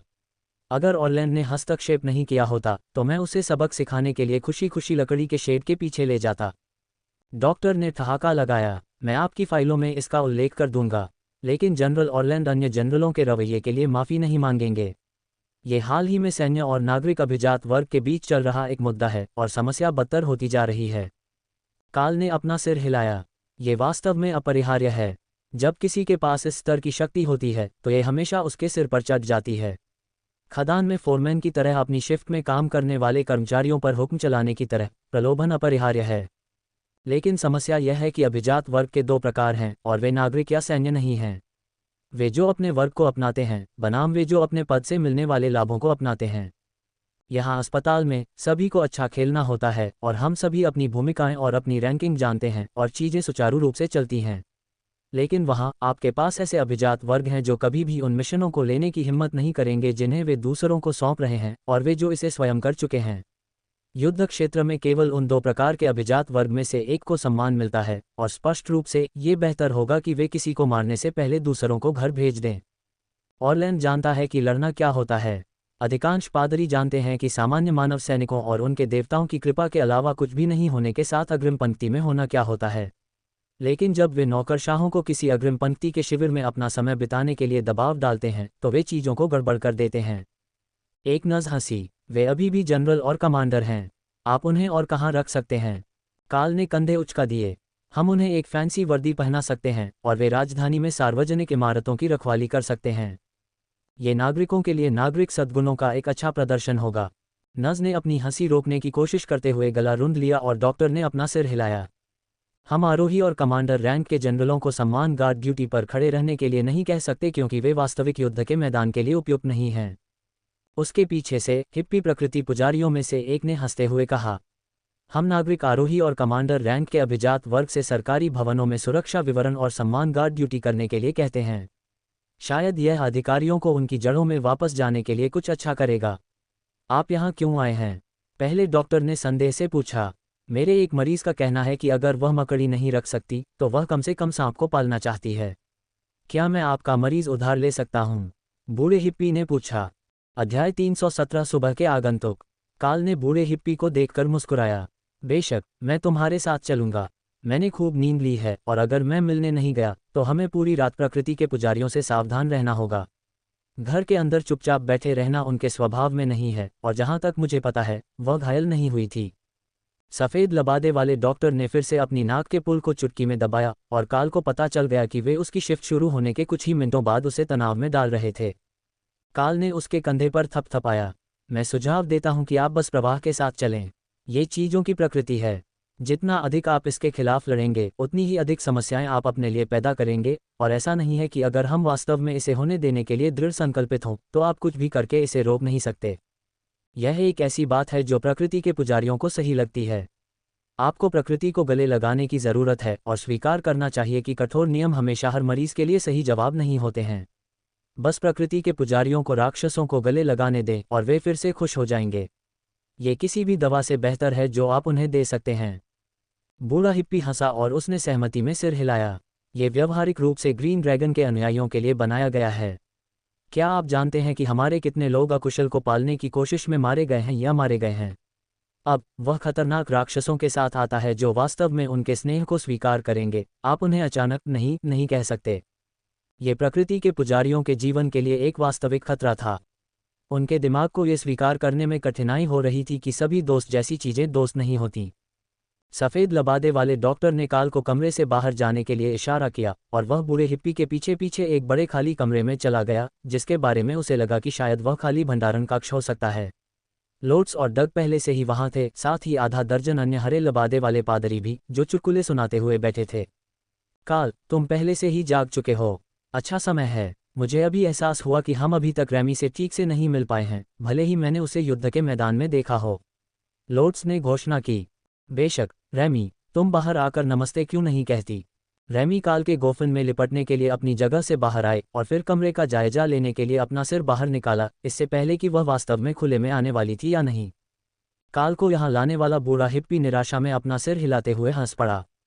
यह अच्छी बात है कि मैं तुम्हें यहाँ लेकर आया।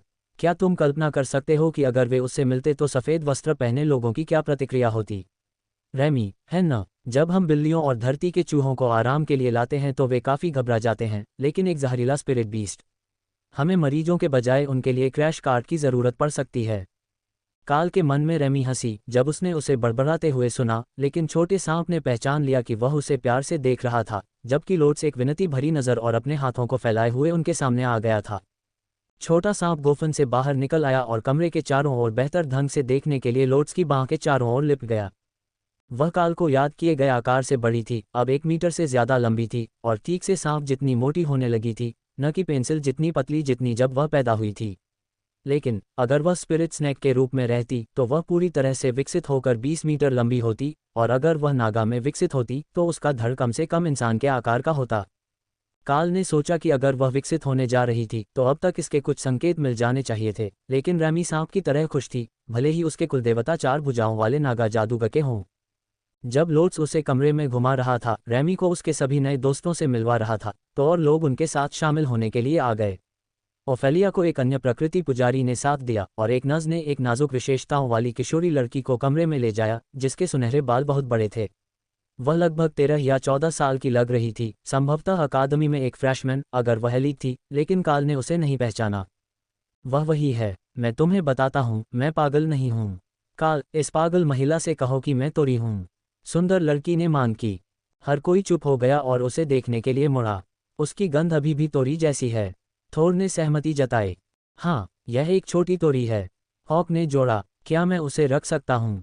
राय ने पूछा, ये सोचते हुए कि अपनी पीठ पर एक और भी छोटे इंसान को लेकर दौड़ना कितना मज़ेदार होगा। लोट्स और डाना सिर्फ एक मामूली बोझ थे क्योंकि वे अतिरिक्त मारक क्षमता प्रदान करते थे, लेकिन नई टोरी उनके आकार की 2/3 थी और स्टैबी जितनी ही थी। या वह थी। राय ने मौलवियों को ये कहते हुए याद किया कि वह अब एलीट नहीं रह सकती। हाँ, वह तोरी है। उसे अनुष्ठान के अनुसार पुनर्जीवित किया गया था। जानवरों ने इसकी पुष्टि की, वह अभी भी खुद की तरह महती है। काल सहमत हो गया। प्रकृति पुजारियों के लिए ये काफ़ी था। अगर परिवार के पालतू जानवर आपको पहचान लेते हैं तो इससे कोई फर्क नहीं पड़ता कि आपने क्या भेष धारण किया है, यह शायद आप ही थे। बहुत से भेष मंत्र इतने शक्तिशाली नहीं थे कि कुछ जानवरों की सूक्ष्म रूप से ट्यून की गई इंद्रियों को मूर्ख बना सकें। तुम छोटी कैसे हो गई? काल ने पूछा। क्या तुम इस पर विश्वास करोगी अगर मैं तुमसे कहूं कि मेरा आखिरी विचार ये था कि अगर मैं पुनर्जन्म लेती हूं तो मैं फिर से कुछ करने का मौका चाहूंगी। उसने आह भरी। काल ने अपने मन में परिचित मनोरंजक उपस्थिति महसूस की और वह परेशान जादूगर को देखकर मुस्कुराया। मैं 100% इस पर विश्वास करता हूँ। ड्रैगन भगवान की अपनी किस्मत हमारी रक्षा कर रही है, ये केवल एक छोटी सी बात है। हमारे समूह के पास मौजूद सभी ड्रैगन स्केल लक चार्म और पवित्र पत्थरों के बीच ये स्वाभाविक है कि जब आप पुनर्जीवित हुए तो आपकी एक छोटी सी इच्छा पूरी हुई। काल ने सहमति जताई। टोरी मुस्कुराई और उसके सामने एक मैजिक मिसाइल गोला बना। सिर्फ एक छोटी सी इच्छा नहीं, मैंने अपनी शक्तियां बरकरार रखीं, लेकिन वे मुझे जो बताते हैं उसके अनुसार मैं अब एलीट नहीं हूं, सिर्फ एक आरोही रैंक जादूगर हूं। काल ने कंधे उचका दिए। शब्दार्थ, वास्तव में इंजेक्शन के कारण आप पहले भी जादू का इस्तेमाल कर सकते थे, अब भी आप जादू का इस्तेमाल कर सकते हैं क्योंकि आपके पास पहले भी जादू था। प्रकृति के सभी पुजारियों ने सहमति में सिर हिलाया और नज ने काल को एक संदिग्ध नज़र से देखा। आप उन्हें मेरे खिलाफ टीम बनाने के लिए प्रोत्साहित कर रहे हैं, है न? अभी तक कोई सबूत नहीं है कि वह वही है जो वह कहती है। हमें परीक्षण और मनोवैज्ञानिक मूल्यांकन पूरा करने की ज़रूरत है, नज ने जोर दिया। लोट्स हंसा। बस उन्हें तब तक परेशान करो जब तक वे रुक न जाएं। यह मेरे लिए कारगर रहा। क्या मैं प्रशासन से बात करने तक उसे यहाँ रखने के लिए आप पर भरोसा कर सकता हूँ? नज ने संदेह से पूछा। लोट्स ने उसे अंगूठा दिखाया, लेकिन नज ने हरे रंग की पोशाक पहने डॉक्टर की ओर देखा। बेशक, मैं ये सुनिश्चित करूंगा कि कमरे में सभी मरीज और आगंतुक तब तक यहाँ रहें जब तक कोई उनके लिए वापस न आ जाए। नज ने सिर हिलाया और चली गई, जबकि लोट्स टोरी को गले लगाने के लिए दौड़ा, जो उससे दूर हो गई, और उसकी बांह पर स्पिरिट स्नैक था। तुम अस्पताल में क्या लेकर आए हो? उसने पूछा, और लोट्स ने अस्वीकार किए जाने पर मुंह बनाया। ओह, ये रैमी है, काल की चौथी पालतू, जिसे ठंड में बाहर आना पसंद नहीं है। वह चेन लाइटनिंग स्रोत है। हम सभी ने उसके जहर की लौ टोटेम को देखा है, याद है? टोरी की आंखें उत्साह से चमक उठीं। ओह, तुम रैमी हो। तुम सुंदर हो। माफ करना, मुझे लगा कि तुम कोई ऐसा सांप हो जिसे प्रकृति के पुजारियों ने ढूंढ निकाला है। रैमी की हंसी से उसके नुकीले दांत गिर गए और टोरी फिर से पीछे हट गई, जबकि प्रकृति के पुजारी हंस रहे थे। काल ने रैमी के सिर पर हाथ फेरा। यह एक हंसी की प्रतिक्रिया है। वह शायद बोल नहीं सकती, लेकिन वह हमें अच्छी तरह समझती है। नुकीले दांतों को अनदेखा करें, वह यहाँ किसी को काटने वाली नहीं है। थॉर का पैर कैसा है? डग ने पूछा, जब अन्य पुजारी रैमी से मिलने आए, जो खुशी से लोट्स की बांह के चारों ओर लिपटी हुई थी। बेहतर है, ये सब ठीक हो गया है, और हालांकि उसने ये सुनिश्चित करने के लिए इसका परीक्षण नहीं किया है कि यह वजन संभाल सकता है, ऐसा लगता है कि यह ठीक से सेट हो गया है और इसे उसे अब दर्द नहीं होता है। अलग अलग जगह जानवरों के लिए एक इष्टतम रिकवरी स्पॉट है जिसमें उन्हें ठीक होने के लिए आवश्यक सभी चीज़ें हैं। थोर के पास पवित्र पत्थरों से भरा एक तालाब भी है और ऐसा लगता है कि यह उसकी उपचार क्षमता में मदद करता है। काल ने समझाया। पवित्र पत्थरों से भरा एक पूरा तालाब। उसने ये कैसे प्रबंधित किया? आप केवल एक ही उठा सकते हैं। काल ने बस कंधे उचका दिए। उसने उन्हें उठाया और अपने तालाब के तल पर फेंक दिया। संसाधन एकत्र करने के मिशन पर एक पूरी झील उनसे भरी हुई थी जिसे हमने स्वीकार किया था, और वह इसे अपने स्थान पर फिर से बनाना चाहता था। मुझे नहीं पता कि पत्थरों ने उसे क्यों नहीं रोका। डग ने संदेह से सिर हिलाया। ठीक है, कम से कम ये बताता है कि वह एक लाइटनिंग सेरो के रूप में सुरक्षा का चक्र सीखने में कैसे कामयाब रहा। उस निरंतर पवित्र जादू के प्रभाव का उस पर प्रभाव पड़ना तय था। अध्याय 318 दोस्तों को इकट्ठा करना। अगले कुछ घंटों में खबर फैल गई कि टोरी यहाँ अस्पताल में थी, और समूह के बाकी लोग उसका स्वागत करने के लिए नेचर प्रीस्ट के बैठने के कमरे में आए। उसकी याददाश्त लगभग बरकरार थी, और इसमें कोई संदेह नहीं था कि वह वही थी जो उसने दावा किया था जब उसने दूसरों से बात करना शुरू किया। फिर नर्स कमांडर रैंक स्पेलब्लेड एल्ड के साथ वापस आई, जिसने युद्ध के कपड़े पहने हुए थे जिन्हें काल ने प्रिंस कॉबिन और अन्य लोगों के साथ अपने समय से पहचाना था। उस आदमी ने कमरे के चारों ओर नज़र घुमाई। जब रैमी ने अभिवादन में अपना सिर हिलाया तो वह रुक गया, और फिर उसने अपनी नज़र टोरी पर घुमाई। मिस टोरी, मैं स्पेलब्लेड संप्रदाय का एल्डर खलील हूँ। हम आपको हमारे साथ अपना प्रशिक्षण पूरा करने के लिए आमंत्रित करना चाहते हैं। आदमी ने उसे एक नर्म मुस्कान के साथ बधाई दी। स्पेलब्लेड, मुझे तलवारों के बारे में कुछ नहीं पता, टोरी ने जवाब दिया। एल्डर हंसा। कितने जादूगर ऐसा करते हैं?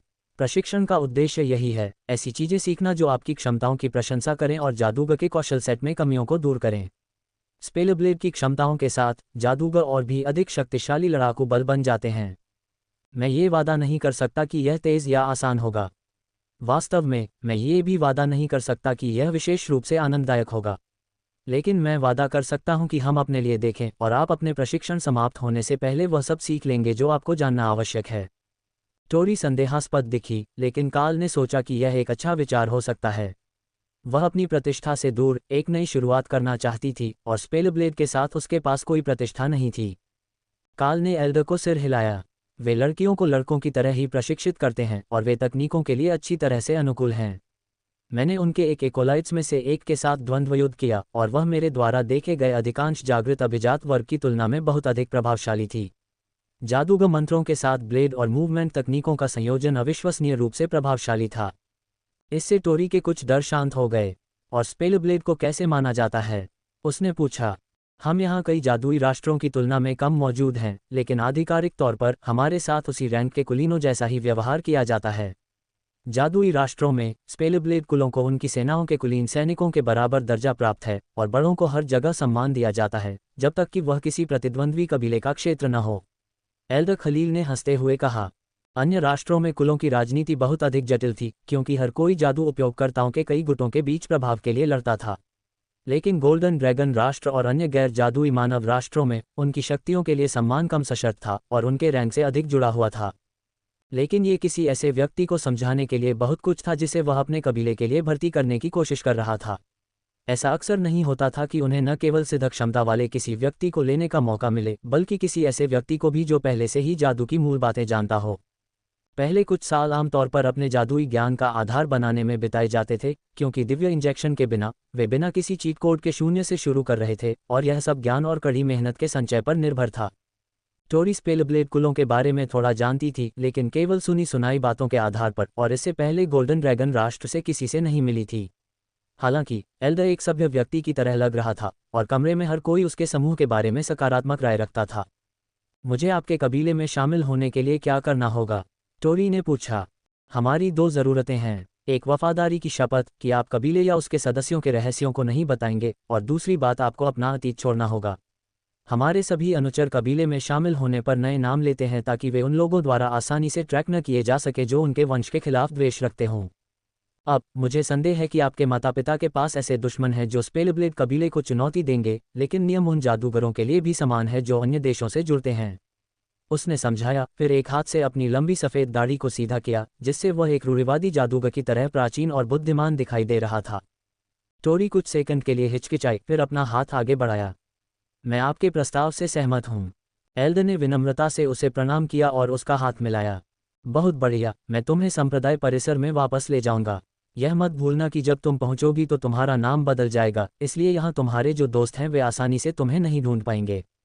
अगर वे तुम्हें ढूंढते हुए आते हैं तो हम उन्हें मना नहीं करेंगे, लेकिन अगर कोई तुम्हारा पुराना नाम पूछेगा तो हम तुम्हारी पुरानी पहचान जानने से इनकार कर देंगे। उसने उसे याद दिलाया। काल ने अब युवा जादूगर को गले लगाया। चिंता मत करो, अगर तुम्हें हमारी ज़रूरत है तो हम तुमसे ज़्यादा आसानी से मिल जाएंगे। मुश्किल समय में बस प्रिंस कॉबिन से कहो कि मुझे एक संदेश भेजे। हमने पहले भी साथ काम किया है और वह एक अच्छा इंसान है। एल्डर खलील ने सिर हिलाया।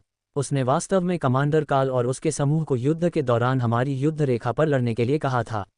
मुझे आश्चर्य है कि तुमने रोजलिंड के साथ ऐसा क्या किया जिससे वह तुमसे इतनी नफरत करने लगी। वह आमतौर पर पुरुषों से नफरत करती है, लेकिन काल से बहुत ही व्यक्तिगत और खास तरीके से। डाना और लोट्स दोनों हंसे और काल को समझाने के लिए इशारा किया। जब हम पहली बार मिले थे तो उसने मुझे ये साबित करने के लिए द्वंद्व युद्ध के लिए चुनौती दी थी कि स्पेलब्लेड बेहतर प्रशिक्षण पद्धति है।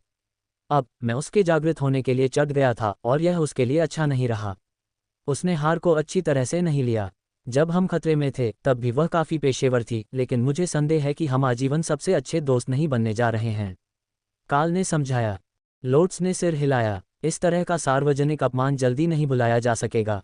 उसकी टीम प्रशिक्षण अभ्यास के रूप में अपने रैंक से ऊपर के राक्षस से लड़ने के लिए वहां गई थी, और काल निश्चित रूप से एक राक्षस है और उसके रैंक से ऊपर है। अंत में उसे बचाने के लिए प्रिंस कॉबिन को हस्तक्षेप करना पड़ा। काल ने लोट्स को अपनी सबसे मासूम नज़र से देखा। राक्षस? मैं एक प्यारा और सज्जन युवक हूँ। नहीं, वह मैं हूँ। थोर ने हस्तक्षेप किया। काल उस वापसी पर बहस भी नहीं कर सका। एल्डर ने सिर हिलाया और टोरी ने उसके पीछे जाने से पहले दूसरों को एक आंसू भरा धनुष दिया। लंबे आंसू भरे अलविदा ने इसे और भी मुश्किल बना दिया और हर कोई पहले से ही उसे अलविदा कह रहा था। मुझे विश्वास नहीं होता कि वह एक बच्चे के रूप में इतनी प्यारी थी। वेरिंगलेट, बॉब ने तब हंसी जब एल्डर और टोरी कमरे से दूर चले गए। ठीक है, स्पेलब्लेड कबीले में आने के बाद वह दिल तोड़ने वाली होगी, लेकिन इससे भी बुरी बात यह है कि वह दिखने में जितनी बड़ी है उससे 6 साल बड़ी है। वह एक हफ्ते के भीतर किसी को चाकू मारने के लिए तैयार हो जाएगी, क्योंकि वह उसके साथ बच्चे जैसा व्यवहार करती है। काल हंसा। बॉब ने मुस्कुराते हुए कहा, यही तो बात है न? मेरा मतलब है, वह ब्लेड और जादू का मिश्रण सीखने के लिए वहाँ है। वह कुछ जादू जानती है, इसलिए उसे तलवार से बेहतर बनाना ही उनकी सफलता की परिभाषा है। तुम्हारा सिर कैसा है? डाना ने पूछा जब काल दीवार के साथ एक कुर्सी पर बैठा। बहुत बेहतर। मैंने पूरी रात रिफ्रेशिंग लाइटनिंग बैरियर को ऊपर रखा है और यह मदद कर रहा है, लेकिन जब मैं यहाँ आया तो उन्होंने कहा कि हीलिंग स्पेल से यह 1 या 2 दिन में ठीक हो जाएगा। Free web novel CM। मुझे संदेह है कि वे हमें इतनी जल्दी रिहा करेंगे और मेरा हाथ अभी भी थोड़ा सुन्न है। मेरी उंगलियां अब बताए अनुसार काम कर रही हैं, जो एक अच्छी शुरुआत है, लेकिन पूरी तरह से काम करने के लिए इसे कुछ और दिनों की आवश्यकता होगी। आप कैसे हैं? जब हम पहुंचे तो आप बहुत हिल गए थे, काल ने पूछा। डाना ने उसे एक हल्की मुस्कान दी जिससे ये स्पष्ट हो गया कि वह उससे झूठ बोलने की योजना बना रही थी। मैं ठीक हूँ। वास्तव में टोरी को देखने से मदद मिली। कम से कम मुझे पता है कि वह जीवित और स्वस्थ है, उसने जवाब दिया। वह दूसरा भाग सच जैसा लग रहा था, लेकिन काल को नहीं पता था कि लड़ाई के दौरान उस वैगन में क्या हुआ था, सिवाय इसके कि यह बुरी तरह से समाप्त हो गया था। पहला भाग स्पष्ट रूप से झूठ था, और यहाँ तक कि जो पादरी उसे नहीं जानते थे वे भी उसे सहानुभूतिपूर्ण नज़रों से बता सकते थे। ठीक है, हम सभी यहाँ एक ही कारण से हैं। क्या आपने हर्बल उपचारों पर विचार किया है? प्रकृति पुजारियों में से एक ने सुझाव दिया। डग हंसा। मुझे पता है कि हर कोई सोचता है कि हम बस नशे में हैं, और वे वास्तव में गलत नहीं हैं। लेकिन हम सिर्फ नशे में नहीं हैं। यह मन को प्रकृति के साथ संतुलन में लाने का एक मंत्र है। लेकिन क्या आप जानते हैं कि इससे भी ज़्यादा मदद क्या होगी? अगर हम सब लाइटनिंग सेरों के सामने झपकी ले सकें। हाँ, आखिरकार। अध्याय 319 नए सलाहकार। जब सभी अपनी नींद से जागे तो उन्होंने पाया कि उनके समूह में 3 और आगंतुक हैं। जिल बैठी हुई थी और दाना के जागने का इंतजार कर रही थी, जबकि कर्नल वैलेरी एक काले बालों वाली युवती के साथ प्रवेश कर रही थी, जिसकी हल्की चॉकलेटी त्वचा पूरी तरह से टैटू से ढकी हुई थी, जो उसकी फर्श तक लंबी काली पोशाक की लेस आस्तीन के माध्यम से और उसकी छाती और गर्दन पर दिखाई दे रही थी। सुप्रभात। नींद आ रही है? मैं आपके लिए आपकी नई सलाहकार लेकर आया हूँ। मुझे लगता है कि आप दोनों पहले से ही एक दूसरे से परिचित हो सकते हैं। आपने उसके स्नातक होने के बाद उसके पुराने कमरे को संभाला। मॉर्गना से मिलिए, चुड़ैल doctor, bureau of elite development की सबसे नई सदस्य। वैलेरी ने अपने व्यावसायिक लहजे में काल का अभिवादन किया। वास्तव में आपसे मिलकर खुशी हुई। हालांकि मैं बालकनी की उचित देखभाल करने के लिए घर नहीं गया हूं, लेकिन ये पूरे अकादमी में सबसे अच्छा कमरा है। काल ने उसका अभिवादन किया। काल उससे हाथ मिलाने जा रहा था, लेकिन जब रैमी इस अजीब महिला को देखने के लिए उसके कंधे पर आई तो उसने उसे गले लगा लिया, जिससे उसका चेहरा सांप से कुछ सेंटीमीटर दूर हो गया। वह सुंदर है। तुम्हारा नाम क्या है, प्यारी? मोर्गाना ने पूछा। वह रैमी है, एक शमन क्लास नागा स्पिरिट स्नैक, काल ने समझाया। एक शमन? तुम्हें पता है, विच डॉक्टर भी एक प्रकार के शमन होते हैं, मोर्गाना ने जवाब दिया। मुझे लगा कि तुम एक चुड़ैल हो। दूसरों ने कहा कि मेरे सामने कमरे में एक गौत चुड़ैल थी। मोर्गाना हंसी। ऐसा इसलिए है क्योंकि वे मूर्ख हैं। मैं एक बेहद फैशनेबल विच डॉक्टर हूँ, न कि एक चुड़ैल और एक डॉक्टर। उसने थोड़ा सा घुमाया अपनी पोशाक के फीते को दिखाते हुए, जिससे और भी टैटू उजागर हो गए, और फिर एक छोटी सी कपड़े की गुड़िया को बुलाया, जिसे उसने रैमी को दे दिया। सांप ने उसके चारों ओर कुंडली मार ली और खुशी से फुफकारते हुए उसने अपने नए खिलौने की जांच की। चिंता मत करो, ये किसी से बंधा हुआ नहीं है। अगर वह इसके साथ खेलेगी तो यह कोई नुकसान नहीं पहुंचाएगा, मोर्गाना ने उन्हें आश्वस्त किया। काल ने उसे थोड़ा सा झुकाया, फिर कर्नल को संबोधित किया, जो उनके खत्म होने का धैर्यपूर्वक इंतजार कर रहा था। क्या आपको यकीन है कि वास्तव में सबक के लिए समय होगा? मैंने जो सुना है उसके अनुसार वे हमें जल्द ही फिर से लाइनों पर वापस लाना चाहते हैं, उसने पूछा। वैलेरी ने सिर हिलाया। बहुत समय होगा। आपने जो डर हाई कमांड को दिया था, उसके बाद जिन्हें यह एहसास नहीं था कि आपके समूह को अकेले रॉयल रैंक लक्ष्य को खत्म करने का काम सौंपा गया था, वे आपको फिर से अकेले स्काउटिंग करने नहीं देंगे। आपको जो समूह मिला उसे रॉयल रैंक जायंट का शिकार करने के लिए नहीं भेजा गया था, कम से कम आधिकारिक तौर पर तो नहीं। उन्हें जायंट्स के निर्माण के लिए क्षेत्र की खोज करनी थी, क्योंकि ठंड हमें फ्रॉस्ट जायंट राष्ट्र के ऊपर उच्च ऊंचाई वाली उड़ानों से रोक रही थी। जब आप क्षेत्र में काम कर रहे थे तब उन्हें खोना कमांड समूह के लिए बहुत बड़ा झटका था। तो आपको हमारे और अकादमी के वरिष्ठों के साथ मुख्य लाइन शिविर में कष्ट सहना होगा। ये सेना से जुड़ा नहीं होगा जैसा कि आप रहे हैं, इसके बजाय इसे अकादमी मिशन के रूप में अधिक माना जाएगा, जिसमें शिक्षक मौजूद होंगे, साथ ही ब्यूरो एजेंट भी। बेशक। प्रकृति पुजारियों ने उनकी ओर सहानुभूतिपूर्ण इशारे किए और कर्नल ने उन्हें घूर कर देखा। आप जानते हैं, अगर आप चाहें तो उनके साथ जुड़ सकते हैं, उसने उन्हें व्यंग्यात्मक लहजे में बताया। हम यहाँ अस्पताल में काम करके खुश हैं, लेकिन मुझे लगता है कि ट्राइज कैंप में जाना प्रकृति के साथ अधिक तालमेल बिठा सकता है। हम इस पर चर्चा करेंगे और देखेंगे कि क्या हमारे आंदोलन को संतुलित करने के लिए पर्याप्त अन्य लोग उपलब्ध हैं। प्रकृति पुजारियों में से एक ने उत्तर दिया। कल रात काल ने जो सीखा था उसके अनुसार वे मौलिक क्षति और मानसिक स्वास्थ्य के उपचार में विशेषज्ञ हैं। इतने सारे युवा अभिजात वर्ग पहली बार मृत्यु का सामना कर रहे हैं, इसलिए अस्पताल अपने मानसिक स्वास्थ्य कर्मचारियों में से आधे को वापस नहीं भेजने वाला था। काल ने दरवाजे की ओर सिर हिलाया। मुझे लगता है कि आपने यहाँ आने से पहले कर्मचारियों से बात की थी। मुझे लग रहा है कि हम कहीं भी जल्दी में नहीं जा रहे हैं, इसलिए मुझे इतनी जल्दी आपसे मिलने की उम्मीद नहीं थी।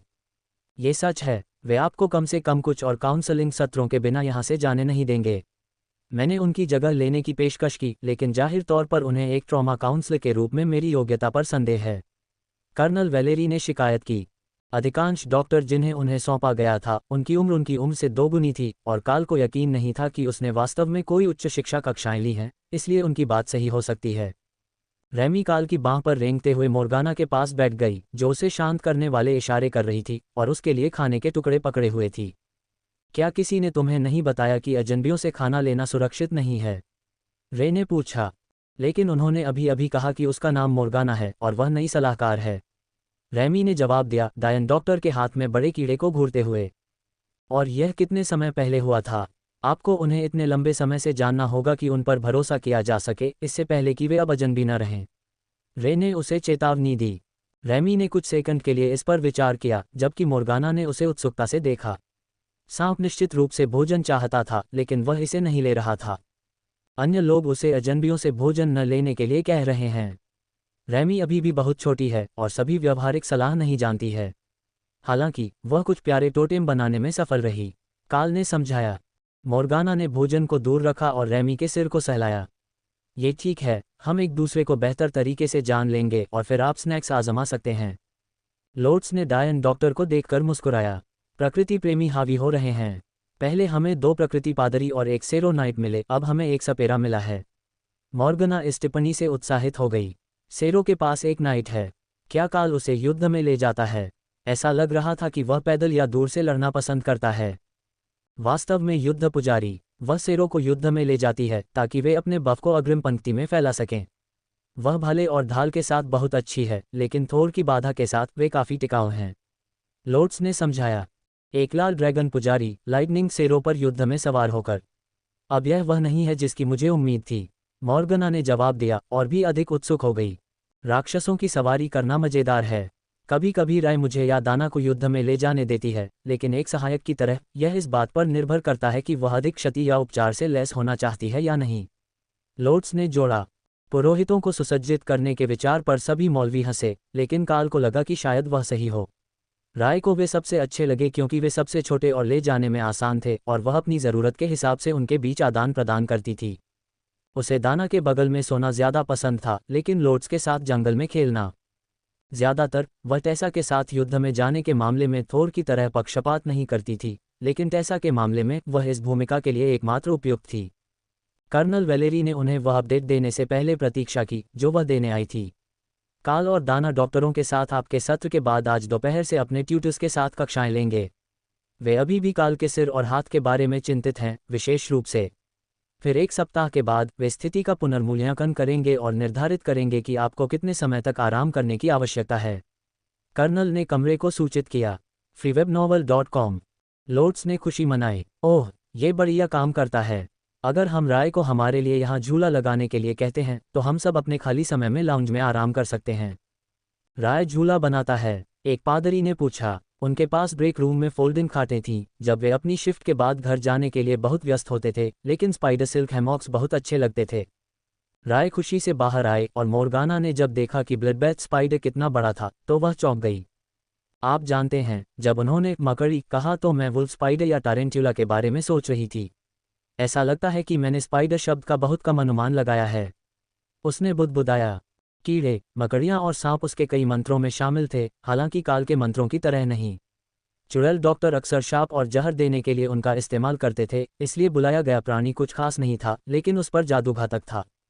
रे ने कमरे के कोने का इस्तेमाल करके दीवारों से जुड़ी चढ़ाई वाली रस्सी के साथ 6 झूलों के रैक बनाए और फिर छत के साथ एक बड़ा जाल बनाया जिस पर आप ऊपर की चारपाई से चढ़ सकते थे और खेल सकते थे। प्रकृति पुजारी हमेशा आराम करने के लिए एक अच्छी जगह की सराहना करते थे और छत की ऊंचाई पर होने का मतलब था कि उन्हें परेशान करने वाला कोई भी व्यक्ति उनके पास आना होगा या अनदेखा किए जाने का जोखिम उठाना होगा। साथ ही यह एक खिंचाव वाला जाल था, इसलिए यह फर्श की तुलना में नर्म और अधिक आरामदायक था। हॉक ने जाल में एक बड़े छेद में उड़ान भरी और लोगों को देखने के लिए एक जगह पर बैठ गया। इससे कुछ सेकंड पहले ही काल ने दालान में गाली गलौज सुनी। यह एक स्टाफ ब्रेक रूम है, कोई पशु अभयारण्य नहीं। आपने उन्हें कहाँ पाया? क्या ये ब्लडबैथ स्पाइडर है?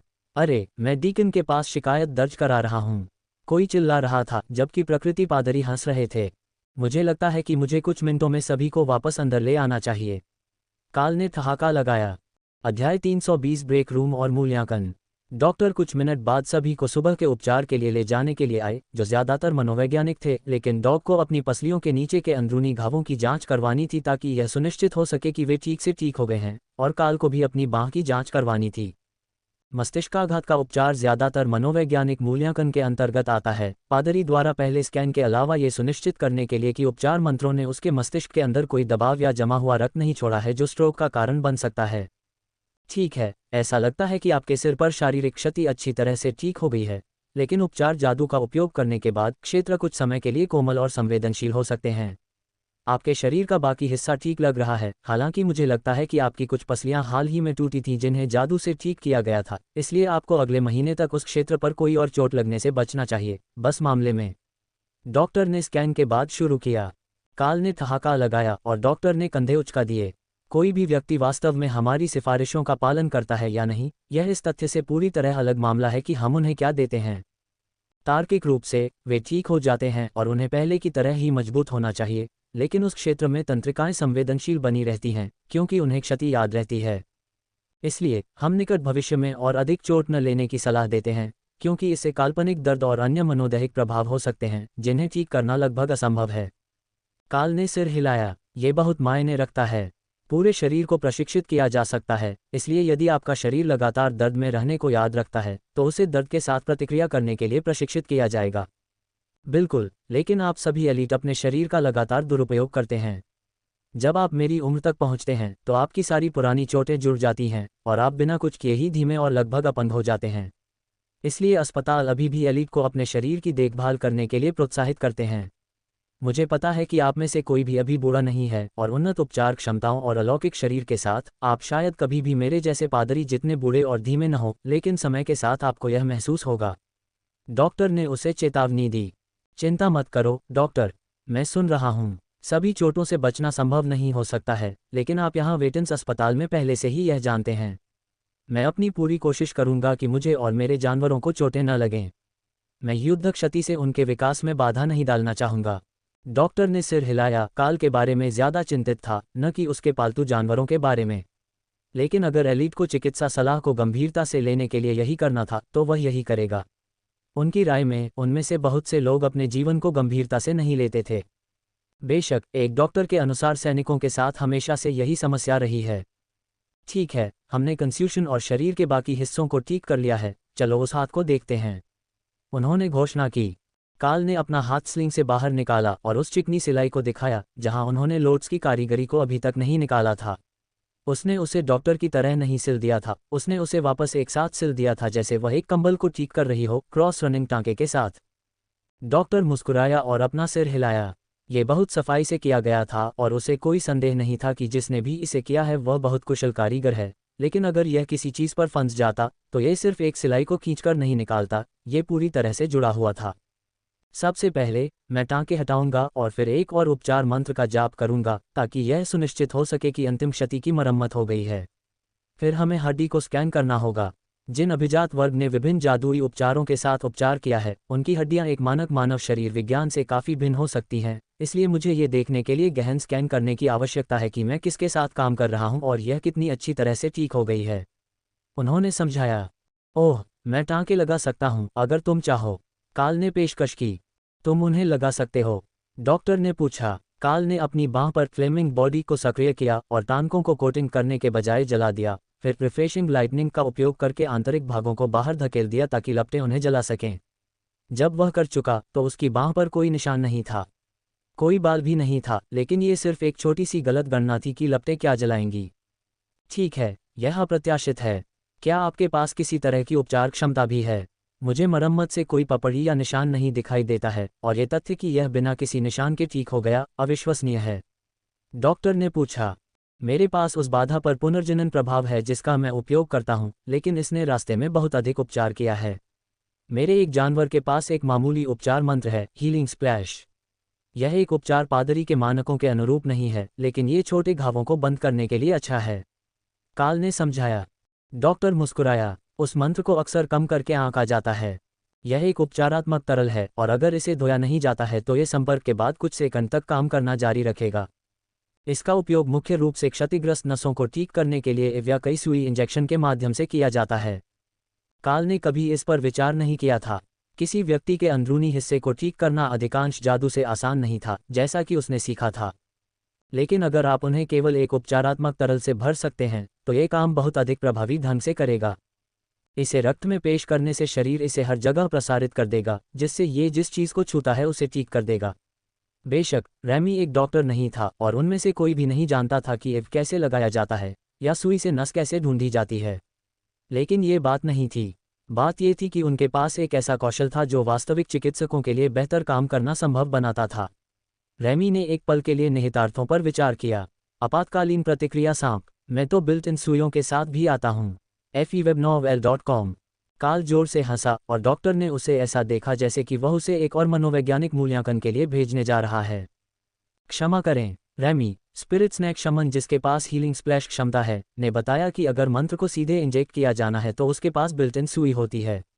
काल ने समझाने की कोशिश की। डॉक्टर का चेहरा एक सेकंड के लिए खाली हो गया और फिर वह भी हंसने लगा। freewebnovel.com। एक सांप द्वारा आपको हीलिंग मंत्र इंजेक्ट करने के लिए काटे जाने का विचार इतना हास्यास्पद है कि मैं हंसे बिना नहीं रह सकता, लेकिन अगर वे आपको जहर देने से बच सके तो यह वास्तव में अविश्वसनीय रूप से प्रभावी होगा। उनके नुकीले दांत मांसपेशियों के ऊतकों में तरल के सटीक और तेज इंजेक्शन के लिए बने हैं। डॉक्टर हकलाया। फिर वह रुका। तो आपके सिर में हर समय कई आवाज़ें होती हैं। काल ने एक अनिर्णीत इशारा किया। मेरे साथ 4 जानवर जुड़े हुए हैं, लेकिन वे हमेशा सब कुछ साझा नहीं करते हैं। ये कुछ इस तरह है, जब वे बात करना चाहते हैं तो मैं सुनता हूं और इसके विपरीत। डॉक्टर ने आगे बढ़ने से पहले विवरण को नोट कर लिया। ये लड़ाई में विचलित करने वाला होना चाहिए। आप इससे कैसे निपटते हैं? काल ने अपना सिर हिलाया।